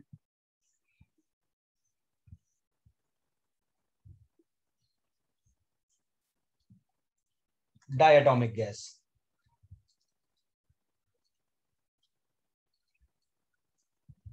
अगर हम डाइएटॉमिक गैस ले लें, जैसे फॉर एग्जांपल O2 ले लें, N2 ले लें, H2 ले लें, ये सब गैसेस, तो यहां पे देखो, अब अगर डाइएटॉमिक गैस होगा, मेरा मेरी बात समझना, अगर डाइएटॉमिक गैस होगा तो ये जो मॉलिक्यूल होगा O2 का, ये एक्स एक्सिस के अलोंग ट्रांसलेटरी मोशन कर सकता है, वाई एक्सिस के अलोंग भी ट्रांसलेटरी मोशन कर सकता है, और जेड एक्सिस के अलोंग भी लीनियर मोशन कर सकता है। तो यहां पे भी इसकी जो टोटल एनर्जी बॉडी होगी वो इंटरनल के बराबर होगी और इंटरनल काइनेटिक के बराबर होगी। तो काइनेटिक एनर्जी में half M we x square plus half M we Y square plus half M V Z square, ये तो हो गई इसकी ट्रांसलेटरी काइनेटिक एनर्जी। अब एक बात बताओ बेटा, O2 डायटोमिक मॉलिक्यूल, बहुत ध्यान समझना, O2 जो है वो डायटोमिक मॉलिक्यूल है। एक बात समझना, मान लो ये एक्स एक्सिस है, ये वाई एक्सिस है और ये जेड एक्सिस है, ये जेड एक्सिस है डायटोमिक। तो एक बात बताओ बेटा, वाई एक्सिस के अबाउट ये आराम से रोटेट करेगा, ऐसे अच्छा खासा आर मिलेगा, तो इसका रोटेशनल काइनेटिक एनर्जी होगा। जेड एक्सिस के अलोंग भी ये रोटेट करेगा, तो इसका क्या मिलेगा? आपका रोटेशनल काइनेटिक। लेकिन एक्स एक्सिस के अलोंग इसकी रोटेशनल काइनेटिक एनर्जी बहुत कम होगी, क्योंकि आर की वैल्यू बहुत कम होगी, आर की वैल्यू बहुत कम होगी। तो यहाँ पे 2 रोटेशनल काइनेटिक एनर्जी आएगा, कौन कौन सा? Half m, sorry half m बोल रहा हूं, आई ओमेगा स्क्वायर होता है ना रोटेशनल काइनेटिक एनर्जी, तो हाफ आई ओमेगा स्क्वायर, तो हाफ आई क्या होगा? Omega y square plus half I omega z square, क्योंकि एक्स स्क्वायर एक्स के अलोंग, तो इसका जो है रोटेशनल काइनेटिक एनर्जी बहुत ही कम होगी, 0 होगी। तो यहां बताओ काइनेटिक एनर्जी के एक्सप्रेशन में कितने इंडिपेंडेंट टर्म मिल गए? 5। इसलिए डायटोमिक गैस का डिग्री ऑफ फ्रीडम होता है 5। समझ में आया क्या? 3 काइनेटिक एनर्जी ट्रांसलेशनल और 2 होते हैं आपके क्या, रोटेशनल काइनेटिक एनर्जी। ठीक है, समझ में आया? देखो कुछ ऐसा है बेटा, ये बात ऐसे समझो कि ये लीनियर वाला हमने क्यों नहीं लिया, मैं आपको समझाता हूं, जरा इस बात को देखो। अगर आपने वहां पे पढ़ा होगा तो ये बात समझ में आएगी। जरा 2 मिनट बहुत ध्यान से देखना मुझे, मैं अपना वीडियो ऑन करता हूं। एक बात देखो बेटा, रोटेशनल काइनेटिक एनर्जी का मतलब समझो, ये O2 का मॉलिक्यूल है, ये O2 का मॉलिक्यूल है। अब देखो ये है एक्स एक्सिस, ये है एक्स एक्सिस, ये वाई और ये जेड। तो मेरा मॉलिक्यूल जब देखो, अब देखो मेरा ये वाई एक्सिस, ये वाई एक्सिस देखो, इसके अकॉर्डिंग ऐसे घूमेगा वाई एक्सिस के नाम, तो अच्छा खासा आर मिलेगा। देखो ये ऐसे घूम रहा है, ऐसे घूम रहा है, तो अच्छा खासा आर मिलेगा, तो मोमेंट ऑफ इनर्शिया कुछ ना कुछ आएगा, तो रोटेशनल काइनेटिक एनर्जी आएगी। जेड एक्सिस, मॉलिक्यूल मेरा ऐसे घूम रहा है जेड एक्सिस के अलॉन्ग, अब भी अच्छा खासा आर मिलेगा। अब एक्स एक्सिस क्या हुआ, ऐसे ये ऐसे मॉलिक्यूल घूम रहा है, लीनियर मॉलिक्यूल है ना, तो इस तरह से घूम रहा है। जब इस तरह से घूमेगा तो आर की वैल्यू कितनी छोटी होगी, और आर की वैल्यू अगर छोटी होगी बेटा, तो क्या होगा, एक्स एक्सिस के अलॉन्ग क्या होगा, आपको रोटेशनल काइनेटिक एनर्जी नहीं मिलेगी। बात समझ में आया क्या?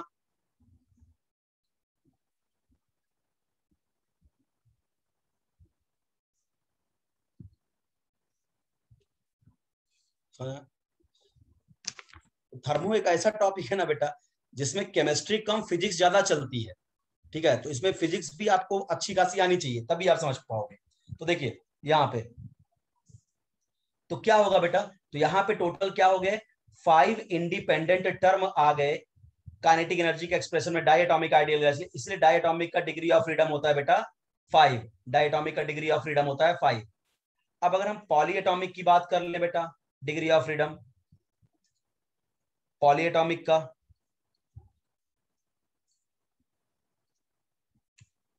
पॉलीएटॉमिक गैस का डिग्री ऑफ फ्रीडम जो कि 6 होता है, जैसे SO2 ले लो, SO3 ले लो, BeCl2 ले लो, इसमें भी कुछ एक्सेप्शन है जो आप फिजिक्स में पढ़ोगे। BeCl2 ले लो, CO2 ले लो, तो ये सब क्या है बेटा आपके पॉलीएटॉमिक। तो यहाँ देखो, अब आप बहुत ध्यान समझना, ये हो गया SO2, ये SO3 मॉलिक्यूल हो गया। तो अब मान लीजिए ये एक्सिस क्या हो गई, एक्स एक्सिस, ये एक्सिस क्या हो गई, वाई एक्सिस, और ये एक्सिस क्या हो गई, जेड एक्सिस। तो एक बात बताओ, आपका जो पॉलीएटॉमिक मॉलिक्यूल है, वी एक्स एक्सिस पे तो ट्रांसलेटरी मोशन करेगा ही करेगा, वाई एक्सिस पे भी ट्रांसलेटरी मोशन करेगा, और जेड एक्सिस पे भी ट्रांसलेटरी मोशन करना ही करना है, ये तो करना ही करना है। इसका मतलब total energy of the body is equal to internal energy is equal to kinetic energy. तो half M we x square ये तो होना ही होना है, plus half M we Y square ये तो होना ही होना है, V Y square, plus half M V Z square ये तो है ही। अब देखो रोटेशन, अब बहुत ध्यान समझो बेटा, ये मॉलिक्यूल एक्स एक्सिस के अलॉन्ग भी घूमेगा और अच्छा खासा आर मिलेगा, कि अब ये लीनियर मॉलिक्यूल नहीं रह गया है। वाई एक्सिस के अलॉन्ग भी घूमेगा ऐसे, तो अच्छा खासा आर मिलेगा। जेड एक्सिस के अलॉन्ग भी अगर ऐसे घुमाओगे तो अच्छा खासा आर मिलेगा, और एक्स एक्सिस के अलॉन्ग भी अब ये आर मिलेगा। तो यहाँ अब तीनों एक्सिस के अलॉन्ग आपको रोटेशनल काइनेटिक एनर्जी मिलेगी। तो half I omega x square plus half I omega y square plus half I omega z square. तो बताइए पॉलीएटॉमिक गैस के काइनेटिक एनर्जी के एक्सप्रेशन में कितने टर्म इन्वॉल्व हुए, 6। तो इसलिए इसका डिग्री ऑफ फ्रीडम होता है 6। बात समझ में आया क्या?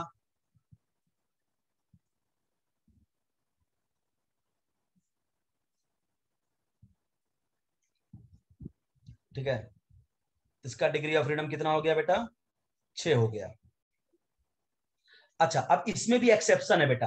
देखो ये मॉलिक्यूल तुमको SO3 कैसा दिख रहा है, ऐसा दिखा। अब अगर मान लो तुमको बोल दिया कि CO2 का डिग्री ऑफ फ्रीडम कितना होता है, तो CO2 बेटा लीनियर मॉलिक्यूल होता है, क्योंकि इसका हाइब्रिडाइजेशन sp होता है। sp का मतलब 180 डिग्री, लीनियर मॉलिक्यूल है, तो नो डाउट इसके 3 काइनेटिक एनर्जी के टर्म ये तो मिलेंगे ही मिलेंगे। और क्योंकि इसके एक्स एक्सिस के एलिमेंट ऑफ इनर्शिया जीरो होगा, क्योंकि आर बहुत छोटा होगा, तो इसमें एक्स एक्सिस के अलोंग वाला ये काइनेटिक एनर्जी नहीं मिलेगा लीनियर होने की वजह से। तो कोई पूछे CO2 का डिग्री ऑफ फ्रीडम, भले ये पॉलीएटॉमिक है तो CO2 का डिग्री ऑफ फ्रीडम 5 ही आएगा। BeCl2 ये भी लीनियर मॉलिक्यूल है, क्योंकि यहाँ पे भी देखो 2 सिग्मा बना के बैठा है, sp हाइब्रिड है, तो अगर ये लीनियर मॉलिक्यूल होगा तो इस लीनियर मॉलिक्यूल के अलोंग जो रोटेशनल काइनेटिक एनर्जी होगी जस्ट लाइक O2 वो क्या होगी, 0। यहाँ पे भी ये टर्म नहीं होगा, तो इसके लिए भी 6 नहीं 5 होगा डिग्री ऑफ फ्रीडम। समझ में आया क्या? तो ऐसे जो पॉलीएटॉमिक मॉलिक्यूल होते हैं जो लीनियर होते हैं ना, उनका डिग्री ऑफ फ्रीडम 6 ना होके 5 हो जाता है, क्योंकि लीनियर मॉलिक्यूल होने की वजह से जो एक्स एक्सिस के अलोंग जो उसका आर आता है वो बहुत कम आता है, जिससे उसका क्या होता है, मोमेंट ऑफ इनर्शिया की वैल्यू 0 होती है, जिससे उसको रोटेशनल काइनेटिक एनर्जी नहीं मिल पाती। समझ में आया कि नहीं?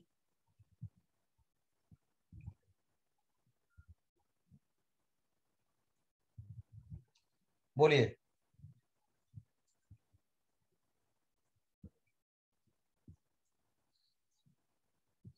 चलिए बहुत बढ़िया। अब बाकी बाकी बचा खुचा जो भी होगा बेटा वो फिजिक्स वाले आपको पढ़ाएंगे। मैंने कोशिश की बहुत कुछ कंप्लीट करने की, आपको समझाने की, डिग्री ऑफ फ्रीडम वगैरह। अब एक बात समझो, सबका डिग्री ऑफ फ्रीडम तो मोस्टली याद हो गया अपने को। अब अगर मान लो बेटा कि आपसे पूछ ले हाई टेम्परेचर, बहुत ध्यान समझना, तो नोट पॉइंट में मैं लिख रहा हूं आपके लिए, बहुत ध्यान समझिएगा कि if for gases at high temperature, for gases at high temperature, gases at high temperature, two vibrational kinetic energy, two vibrational kinetic energy must be added, must be added during expression of, during expression of degree of freedom. यानी अगर मान लो high temperature दे दिया है ideal gas का, तो हर degree of freedom में 2 vibrational kinetic energy और जुड़ जाएगी। मतलब अगर मैं बोलूं कि अगर हाई टेम्परेचर है और डिग्री ऑफ फ्रीडम आपको मोनो एटॉमिक गैस के लिए पूछ रहा है हाई टेम्परेचर पे, तो भैया नॉर्मल मोनो एटॉमिक गैस का डिग्री ऑफ फ्रीडम होता है 3, तो हाई टेम्परेचर बोल रहा है तो 3 + 2 यानी 5, 2 वाइब्रेशनल काइनेटिक एनर्जी भी जुड़ जाएंगी। आपसे डाई एटॉमिक गैस का degree of freedom high temperature पे पूछ रहा है, तो नॉर्मल डाई एटॉमिक गैस का डिग्री ऑफ फ्रीडम होता है 5, लेकिन हाई टेम्परेचर में 2 वाइब्रेशनल काइनेटिक एनर्जी के टर्म आ जाएंगे तो डिग्री ऑफ फ्रीडम हो जाएगा 7। और अगर पॉली एटॉमिक गैस का डिग्री ऑफ फ्रीडम पूछ रहा है आपसे, तो नॉर्मली पॉली एटॉमिक गैस का होता है 6, high temperature 2 vibrational kinetic energy के टर्म आ जाएंगे तो हो जाएगा आपका 8। बताओ समझ में आ रहा है कि नहीं?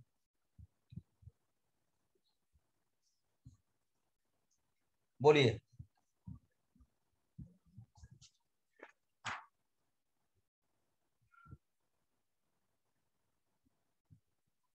आया समझ में? चलो अब बात करते हैं बेटा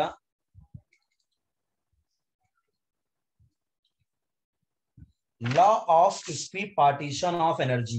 इंटरनल एनर्जी का ही टॉपिक चल रहा है। लॉ ऑफ, और ये 5-10 मिनट साथ मुझे आज एक्स्ट्रा लेना पड़ेगा, क्योंकि ये टॉपिक खत्म कर दूंगा तभी अच्छा रहेगा।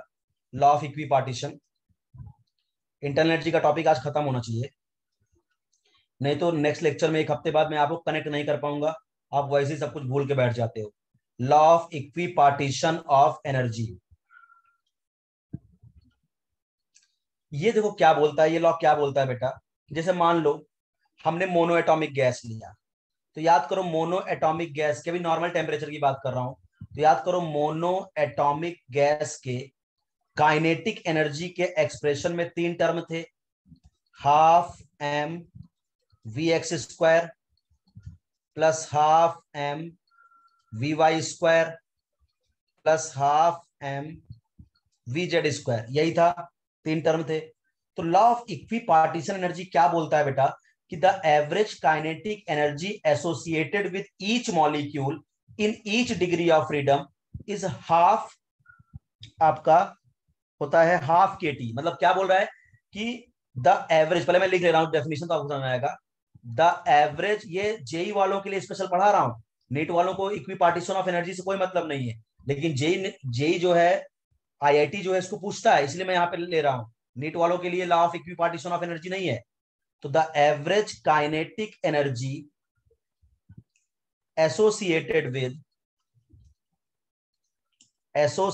With each degree of freedom, each degree of freedom is equal to half k T.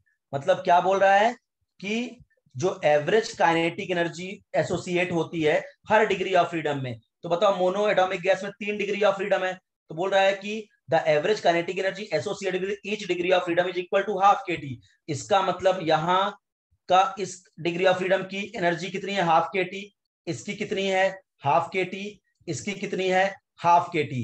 तो अगर मैं बोलूं मोनो एटॉमिक गैस की जो टोटल काइनेटिक एनर्जी कितनी हो जाएगी, half k T plus half k T plus half k T, यानी 3/2 के टी एक मॉलिक्यूल की, 3/2 के टी, जहां के तुम जानते हो क्या होता है, बोल्ट्जमैन कांस्टेंट, बोल्ट्जमैन कांस्टेंट, के क्या होता है आपका, बोल्ट्जमैन कांस्टेंट, ये पढ़ाया है। तो इसका मतलब देखो, अच्छा एक बात बता बेटा, इसका मतलब मैंने क्या बोला, the average kinetic energy associated with each degree of freedom is equal to half k T. तो यहाँ 3 डिग्री ऑफ फ्रीडम थे, तो half k T half k T half k T, इसका मतलब हो गया 3/2 के टी। अब याद करो, अगर 5 डिग्री ऑफ फ्रीडम जब था डाई एटॉमिक का, तो half k T plus half k T plus half k T plus half k T plus half k T, यानी 5/2 के टी। और अगर आपके क्या होंगे, पॉलीएटॉमिक के होंगे, तो वहां 6 डिग्री ऑफ फ्रीडम है, तो half half half half half half, इसका मतलब 3 के टी। कुछ समझ में आ रहा है क्या मैं क्या बताना चाह रहा हूं? मतलब हर एक डिग्री ऑफ फ्रीडम में कितनी एनर्जी छुपी होती है, हाफ के टी। तो भैया मोनोएटॉमिक गैस में हाफ प्लस, आप देखो मोनोएटॉमिक गैस का अगर कोई पूछ ले, मोनोएटॉमिक गैस की जो काइनेटिक एनर्जी होती है वो कितनी होगी, एक मॉलिक्यूल की बात कर रहा हूं मैं, मोनो एटॉमिक गैस के एक मॉलिक्यूल की। तो 3 डिग्री ऑफ फ्रीडम था, तो half k T plus half k T plus half k T, यानी 3/2 के टी, के इज द बोल्ट्जमैन कांस्टेंट। अगर मैं डाई एटॉमिक गैस की बात करूं, डाई एटॉमिक गैस की बात करूं, तो वहां 5 डिग्री ऑफ फ्रीडम था, तो 5 बार हाफ के टी जोड़ो, जब 5 बार हाफ के टी जोड़ोगे तो 5/2 के टी आएगा। और अगर मैं पॉलीएटॉमिक गैस के एक मॉलिक्यूल की काइनेटिक एनर्जी बोलूं, पॉलीएटॉमिक गैस के, तो वहां पे क्या था, 6 डिग्री ऑफ फ्रीडम था, तो 6 बार half k T half k T half k T जोड़ोगे तो क्या आएगा, 3 के टी। क्या आएगा आपका, 3 के टी। ये एक एक मॉलिक्यूल की काइनेटिक एनर्जी है। तो अच्छा एक बात बताओ, क्या मैं डायरेक्ट लिख सकता हूं क्या, एक चीज डायरेक्ट लिख सकता हूं क्या, कि किसी भी मॉलिक्यूल की, अगर मैं ऐसे लिखूं कि किसी भी मॉलिक्यूल की जो इंटरनल एनर्जी, अगर मोनो एटॉमिक गैस की जो है, मोनो एटॉमिक गैस की जो इंटरनल एनर्जी होती है मोनो एटॉमिक गैस की, ठीक है, या मॉलिक्यूल लिख रहा हूं, एक मॉलिक्यूल की जो क्या होगी, इंटरनल एनर्जी यानी काइनेटिक एनर्जी, किसकी, मॉलिक्यूल की, क्या होगी, क्या मैं F/2 के टी लिख सकता हूं क्या, बताइए, क्या मैं एक मॉलिक्यूल की काइनेटिक एनर्जी F/2 के टी लिख सकता हूं, F/2 के टी, दिमाग लगाओ बेटा। F क्या होता है, डिग्री ऑफ फ्रीडम। तो बताओ, अगर हम मोनो एटॉमिक गैस ले लें, हम मोनो एटॉमिक गैस ले लेंगे, तो एक मॉलिक्यूल की जो इंटरनल एनर्जी होगी वही काइनेटिक एनर्जी होगी, और मोनो एटॉमिक गैस का F होता है 3 डिग्री ऑफ, तो आ गया ना 3/2 के टी। डाई एटॉमिक गैस ले लें, तो डाई एटॉमिक गैस का जो आपका F होता है 5, तो ये आ गया ना 5/2 के टी। और जो पॉलीएटॉमिक गैस होता है, पॉलीएटॉमिक जो गैस होता है उसका 6 होता है, 6/2 यानी 3 के टी। बताओ समझ में आ रहा है कि नहीं,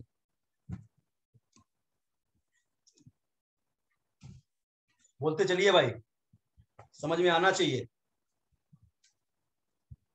ठीक है, इंटरनल एनर्जी बहुत डिटेल में चल रही है आज। तो एक मॉलिक्यूल की चाहे इंटरनल एनर्जी पूछे, क्योंकि आइडियल गैस मान रखा है, तो जो इंटरनल एनर्जी होगी वही काइनेटिक एनर्जी होगी और वही इंटरनल एनर्जी होगी। ठीक है, चलिए, तो एक एक कहानी ये बता दिया F/2 के टी क्या होता है, एक मॉलिक्यूल की काइनेटिक एनर्जी। आगे बढ़ते हैं। तो अगर बेटा एक बात बताओ, एक मॉलिक्यूल की काइनेटिक एनर्जी अगर इतनी है, बहुत ध्यान समझना, अगर हमने बोला कि एक मॉलिक्यूल की अगर जो इंटरनल एनर्जी जो है वही काइनेटिक एनर्जी है, तो अगर एक मॉलिक्यूल की जो इंटरनल एनर्जी यानी जो काइनेटिक एनर्जी है वो है F/2 kT, के is the Boltzmann constant, F/2 kT। तो अगर मैं बोलूं कि एक मोल मॉलिक्यूल की इंटरनल एनर्जी या काइनेटिक एनर्जी कितनी होगी, तो बेटा अगर एक मॉलिक्यूल की F/2 kT है तो एक मोल का मतलब एवोगैड्रोस नंबर ऑफ मॉलिक्यूल्स के लिए एवोगैड्रो से मल्टीप्लाई कर देंगे। और एक बात बताओ बेटा, अपने को पता है कि जो बोल्ट्जमैन कांस्टेंट होता है वो क्या होता है, यूनिवर्सल गैस कांस्टेंट को जब हम एवोगैड्रोस नंबर से डिवाइड करते हैं तो इसी को बोलते हैं बोल्ट्जमैन कांस्टेंट, क्योंकि ऊपर भी देखो कांस्टेंट है नीचे भी कांस्टेंट है, इसको बोलते हैं बोल्ट्जमैन कांस्टेंट। इसका मतलब क्या, के इंटू एन ए का multiplication, Boltzmann constant into N A का मल्टीप्लीकेशन, क्या आर आएगा क्या, Boltzmann constant into N A. देखो यहाँ है बोल्ट्जमैन कांस्टेंट और यहाँ पे एन ए, तो एक मोल की जो काइनेटिक एनर्जी होगी आइडियल गैस मॉलिक्यूल की या जो इंटरनल एनर्जी होगी, क्या मैं इसको लिख सकता हूं F/2 और K इंटू एन क्या हो गया R। तो क्या हो सकता है यहाँ पे RT, F/2 RT एक मोल की। और अगर मैं एन मोल्स के लिए बात कर लूं, भैया एन मोल्स की काइनेटिक एनर्जी या इंटरनल एनर्जी कितनी होगी, तो क्या हो जाएगा F/2 nRT। आपसे मैं बोलूंगा, रिक्वेस्ट करूंगा ये फॉर्मूला आप ध्यान रखें, F/2 nRT। समझ में आ रहा है क्या, एन मोल्स के लिए F/2 nRT, यही ज्यादा काम आएगा आपको एन मोल्स का। भैया अगर तुमको, क्योंकि अब यहाँ एक मोल देगा तो 1 रख देना, 2 मोल देगा तो 2 रख देना। जैसे मान लो आपसे बोल दिया, अब यहाँ पे देखो ये फॉर्मूला आपके लिए सबसे इंपॉर्टेंट है, एन मोल्स की इंटरनल एनर्जी या काइनेटिक एनर्जी, ठीक है। अब आप एक बात समझो बेटा, यहाँ पे अगर मैं आपसे बोलूं, बहुत ध्यान समझना, अगर बोले मैं मोनो एटॉमिक गैस के लिए, खुद दिमाग लगाना, मैं बोलूं mono atomic gas, ideal gas मान के चलना, मोनो एटॉमिक गैस के लिए काइनेटिक एन, एक एक मैं बोला आपसे कि एक मोल हाइड्रोजन गैस की काइनेटिक एनर्जी कितनी होगी, तो अपने को पता है एक मोल के लिए पूछ रहा है, तो भैया अपने को पता काइनेटिक एनर्जी F/2 nRT होता है। एक मोल का मतलब एन की वैल्यू 1 रखोगे, और हाइड्रोजन कैसी गैस है, डाई एटॉमिक गैस है, तो डिग्री ऑफ फ्रीडम क्या हो गया 5, डिग्री ऑफ फ्रीडम क्या हो गया हाइड्रोजन का 5, डाई एटॉमिक गैस है, तो 5/2 एक मोल बोल रहा है तो 1 इंटू आर इंटू टी, यानी 5/2 RT। और एनर्जी का टर्म है तो एनर्जी के लिए हम यहाँ पे 8.314 जूल रखेंगे, और क्वेश्चन करते समय टेम्परेचर पक्का दिया होगा, तो निकाल नहीं लोगे क्या, बताओ। बस आप एन मोल्स की काइनेटिक एनर्जी और इंटरनल एनर्जी याद रखिए, F/2 nRT बस। और F क्या होता है, डिग्री ऑफ फ्रीडम। समझ में आ रहा है कि नहीं। अगर इसी क्वेश्चन को मैं बोल दूं कि 300 केल्विन पे एक मोल हाइड्रोजन गैस की इंटरनल एनर्जी बताइए, तो 300 केल्विन इंटू 300 कर दो, आंसर आ गया F/2 nRT। आया कि नहीं समझ में। सॉरी यहाँ डाई एटॉमिक गैस लिखना चाहिए, मैं मोनोटॉमिक लिखा, क्योंकि क्वेश्चन जो था डाई एटॉमिक के लिए था, ठीक है। चलो आइए अब हम कुछ बात कर लेते हैं बेटा। एक बात ये समझो कि हमने क्या देखा, आज आज सुबह की बातें बता रहा हूं।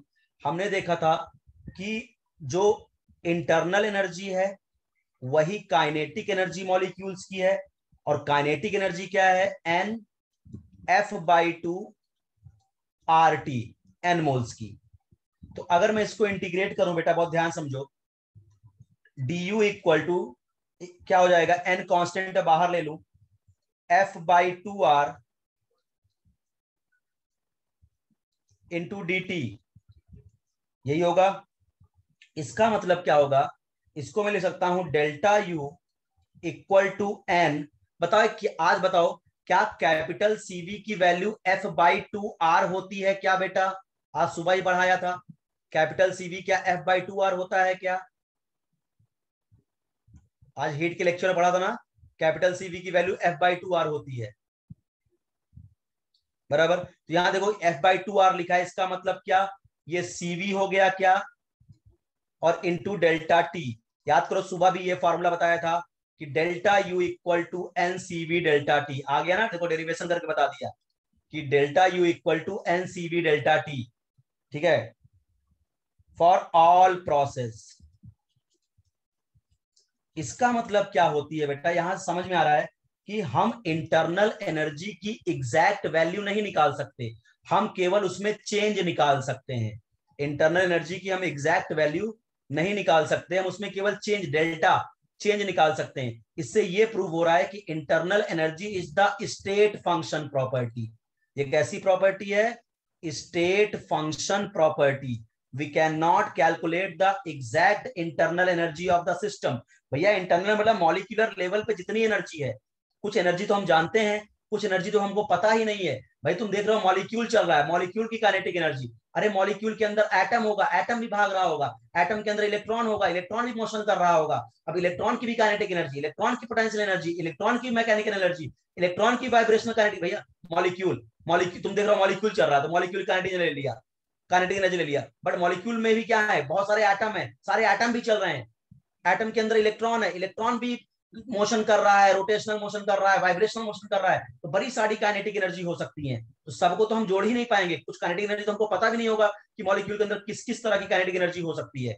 जो दो चार हमको मेजर मेजर एनर्जी पता है, हम उसी के बारे में बात कर रहे हैं। इसलिए मैं बोल रहा हूं कि हम we can not calculate the exact internal energy of the system, we can only calculate change in them.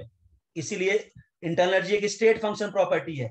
साथ ही साथ ये एक एक्सटेंसिव प्रॉपर्टी है, सिस्टम की साइज पे डिपेंड करेगी, सिस्टम के अंदर कितना मैटर प्रेजेंट है इस पे डिपेंड करेगी। क्योंकि अगर सिस्टम का मास ज्यादा होगा तो इंटरनल एनर्जी भी ज्यादा होगी। मास ज्यादा का मतलब मॉलिक्यूल ज्यादा है, मॉलिक्यूल ज्यादा है तो मॉलिक्यूलर लेवल की एनर्जी ज्यादा होगी। इसलिए इंटरनल एनर्जी कैसी होती है? Extensive property. बात समझ में आ रहा है? और ये बात जरूर याद रखिएगा बेटा कि इंटरनल एनर्जी का जो फॉर्मूला होता है, डेल्टा यू इक्वल टू क्या होता है? N CV delta T, gas के लिए, क्योंकि सारी बातें हम गैस के लिए ही करेंगे। N CV delta T, n CV delta T, ठीक है। ये हो गया आपका, ये गैस के लिए यही होता है, एन सीवी डेल्टा टी। और सीवी का मतलब कांस्टेंट वॉल्यूम पे सारी बातें हो रही है, कांस्टेंट वॉल्यूम पे सारी बातें हो रही है। ये हो गया, ये इंटरनल एनर्जी के गैस के लिए आपका फॉर्मूला हो गया इंटरनल एनर्जी का। और जो चेंज इन देखो, इंटरनल एनर्जी तो हम कभी कैलकुलेट कर नहीं पाएंगे, तो change in internal energy, change in internal energy is calculated by bomb calorimeter. एक डिवाइस है जिससे हम चेंज इन इंटरनल एनर्जी को मेजर कर सकते हैं, बॉम्ब कैलोरीमीटर। अच्छा एक बात बताओ बेटा, बहुत ध्यान समझना, एक बात बताओ, यहां इंटरेस्टिंग बात बताऊंगा कि जो इंटरनल एनर्जी है, जो टोटल एनर्जी है आइडियल गैस मॉलिक्यूल की, वो इंटरनल एनर्जी के बराबर है, और इंटरनल एनर्जी काइनेटिक एनर्जी के बराबर है। और हम लिए हैं आइडियल गैस। अगर आपको याद हो कि आइडियल गैस की जो काइनेटिक एनर्जी होती है, अभी हमने पढ़ाया n into f by two R into T, बाकी तो हर चीज कांस्टेंट है। इसका मतलब जो इंटर काइनेटिक एनर्जी होती है आइडियल गैस की, केवल टेम्परेचर पे डिपेंड करती है। इसका मतलब अगर आइसोथर्मल प्रोसेस हो जाएगा तो टेम्परेचर में चेंज क्या हो जाएगा? जीरो, तो उसकी इंटरनल एनर्जी हो जाएगी जीरो। यानी इंटरनल, भाई इंटरनल एनर्जी के कैलकुलेशन में तुम केवल बेटा क्या ऐड करते हो? Kinetic energy. और आइडियल गैस की काइनेटिक एनर्जी देख रहे हो, n into f by two R T, किस पे डिपेंड कर रही है? केवल टेम्परेचर पे डिपेंड कर रही है। तो अगर टेम्परेचर कांस्टेंट कर दोगे तो इंटरनल एनर्जी में चेंज जीरो हो जाएगा, क्योंकि काइनेटिक, इंटरनल एनर्जी का मतलब काइनेटिक एनर्जी, और आइडियल गैस की काइनेटिक एनर्जी टेम्परेचर पे ही केवल डिपेंड करती है। तो अगर आइसोथर्मल प्रोसेस ले लोगे तुम, आइसोथर्मल प्रोसेस अगर तुम ले लोगे तो डेल्टा टी क्या हो जाएगा? जीरो। अब खुद फार्मूला देख लो, delta U equal to N CV delta T, तो डेल्टा यू भी तो जीरो हो जाएगा ना अगर आइसोथर्मल प्रोसेस होगा। क्योंकि भैया इंटरनल एनर्जी का मतलब ही काइनेटिक एनर्जी का सम, और काइनेटिक एनर्जी केवल टेम्परेचर पे डिपेंड करती है। और तुम्हारा प्रोसेस अगर आइसोथर्मल हो गया, टेम्परेचर कांस्टेंट, इसका मतलब अगर टेम्परेचर कांस्टेंट होगा तो इंटरनल एनर्जी में चेंज कितना होगा? जीरो होगा। बताओ समझ में आ गया कि नहीं ये बात? समझा? तो मैंने इंटरनल एनर्जी आज आपको बहुत डिटेल में पढ़ा दिया, एक एक चीज बता दी, डिग्री ऑफ फ्रीडम बता दिया, कैसे होता है, क्यों होता है, कैसे क्या है, सारी कहानी तुमको मैंने बता दी। और इंटरनल एनर्जी केवल टेम्परेचर पे डिपेंड करती है, ये हमने बता दिया क्योंकि इंटरनल एनर्जी का मतलब काइनेटिक एनर्जी होता है, और काइनेटिक एनर्जी आइडियल गैस की केवल टेम्परेचर डिपेंड करती है। अब देखो, अब जब अगला लेक्चर लूंगा तो अपने को पता है फर्स्ट लॉ ऑफ थर्मोडायनेमिक्स होता है ये मैथमेटिकल एक्सप्रेशन। हमने हीट पढ़ा दिया, वर्क डन पढ़ा दिया, इंटरनल एनर्जी पढ़ा दिया। अब हम स्टार्ट कर सकते हैं नेक्स्ट लेक्चर से first law of thermodynamics. But उसके पहले, फर्स्ट लॉ को पढ़ाने से पहले हम सबसे पहले पढ़ाएंगे zeroth law of thermodynamics. Zeroth law क्या है, उसके बाद फर्स्ट लॉ की बातें करेंगे। तो आप हीट, वर्क और इंटरनल एनर्जी जरूर रिवाइज करके आए नेक्स्ट लेक्चर में, जिससे जब हम आपसे फर्स्ट लॉ ऑफ थर्मोडायनेमिक्स की बातें करें तो आपको समझ में आए। ठीक है? हाँ, मैं नोट्स बेटा आज मोनी मैम को भेज देता हूँ अभी, वो आप लोग के ग्रुप पे डाल देंगी नोट्स। ठीक है? नोट्स बेटा मैं आज भेज दूंगा। चलो, बाय बेटा, मिलते हैं नेक्स्ट लेक्चर में। Okay, bye.